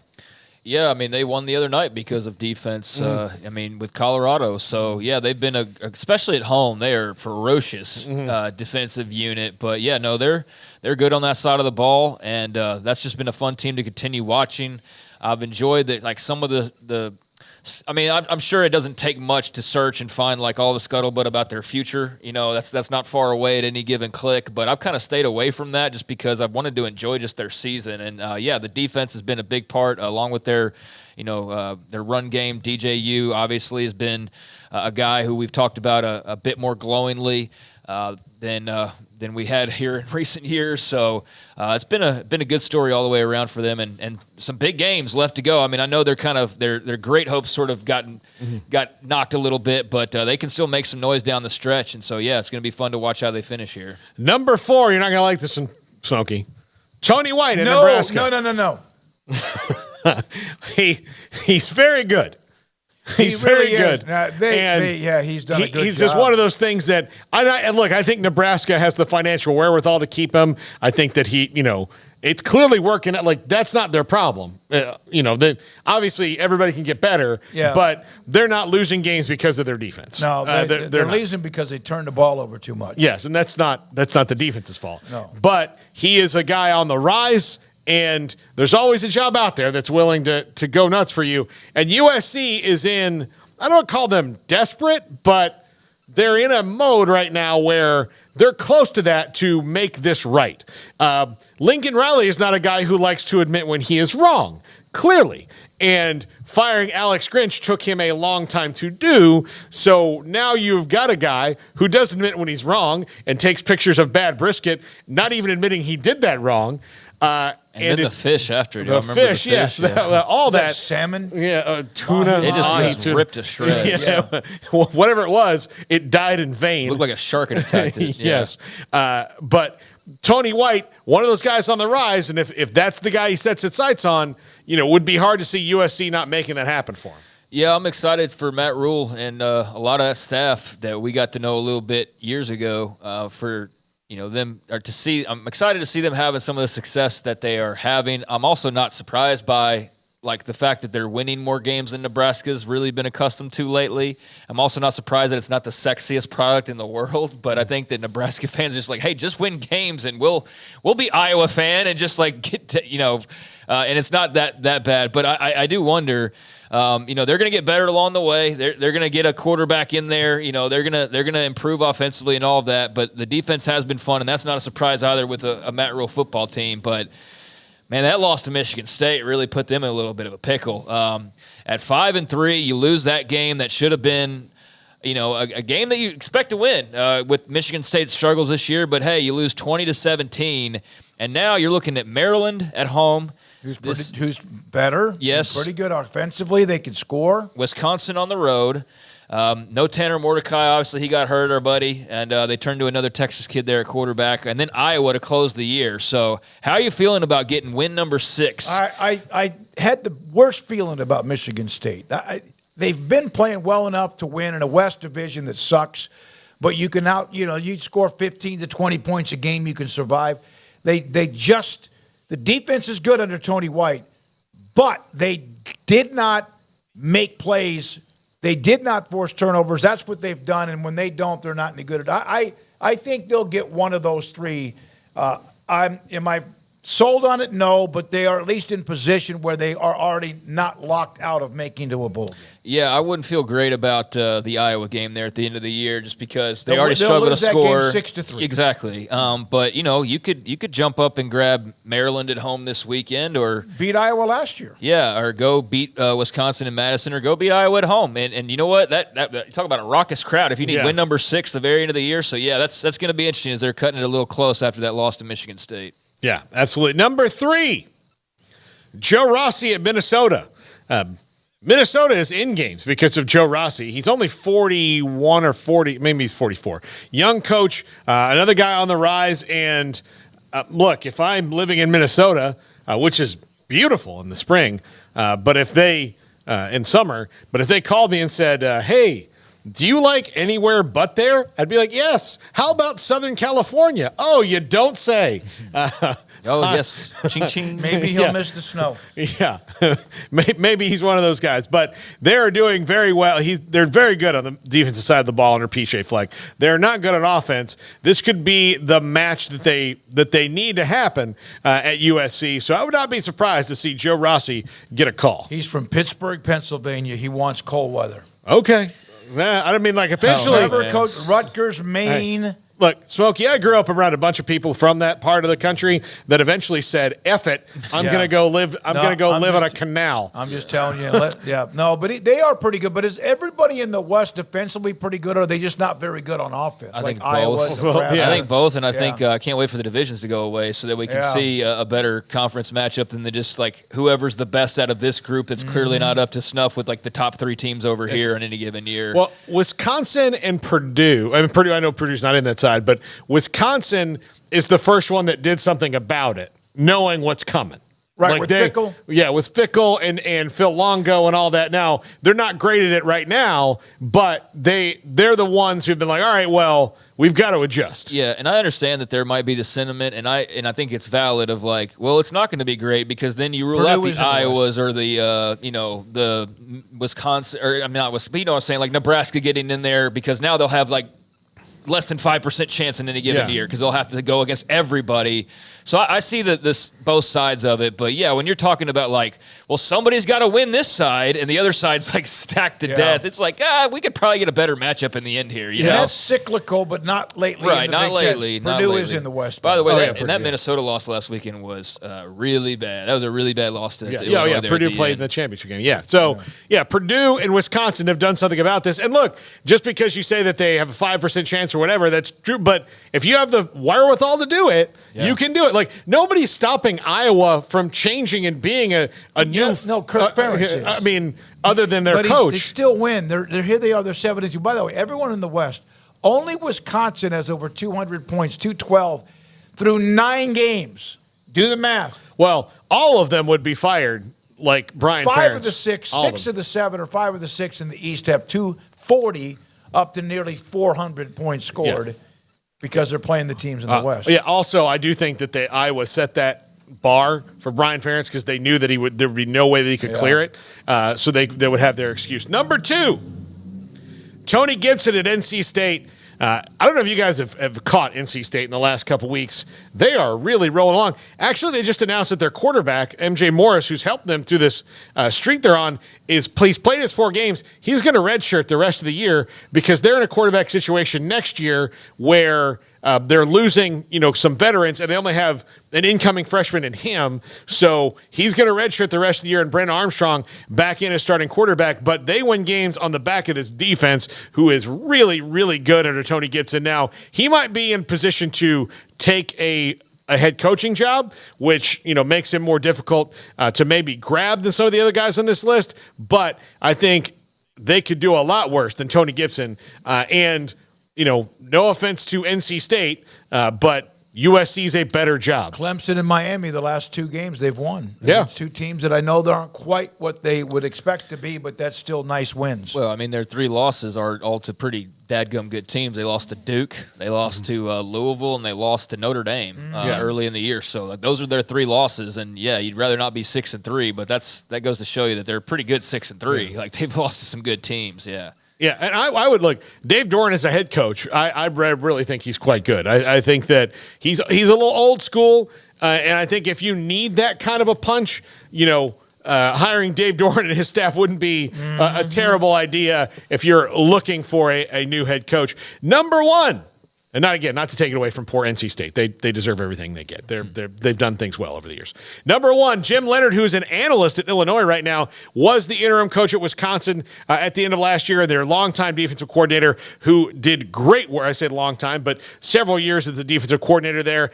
His alma mater decided not to hire him and then went with Luke Fickell. So he's been on Brett Bielema's staff as an analyst this year. There is some thought that maybe he could get the Indiana job if Tom Allen is let go. And if that's the case, it's another guy that you might see as a USC coordinator candidate because he was a pretty darn good defensive coordinator. It's why he got the job at Indiana. But Jim Leonhard, I think, is their number 1 guy. And part of the reason is that they really, for recruiting purposes, need to get this done as fast as they can. The path of least resistance is to hire somebody who you don't have to pull off of an on-field staff.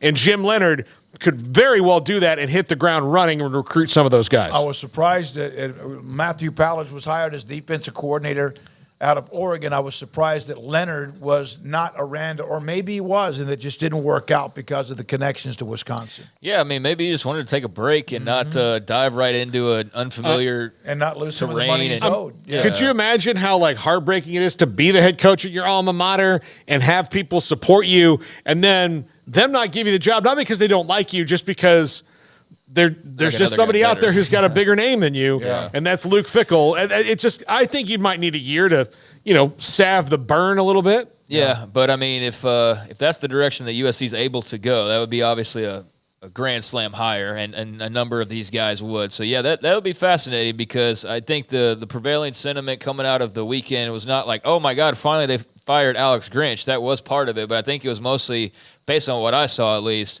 Man, they just wasted Caleb Williams last year, and they have totally, thrown all of the expectations to the wayside, and those are all gone and forgotten, and now it's just like, how strong can they close? And that's going to be the way that Caleb Williams' USC career ends, unfortunately, because that defense wasn't up to snuff, and really makes you wonder just kind of, how much second-guessing there is by Riley as far as should they have made a move prior to this year. Obviously, when you're firing a guy a little over midway through the season, yeah, you probably should have. But, hey, hindsight's 20/20, and they'll probably swing a big stick, and Jim Leonhard would be a grand slam, like I said. By the way, Paxton asked Paul, where are the big names?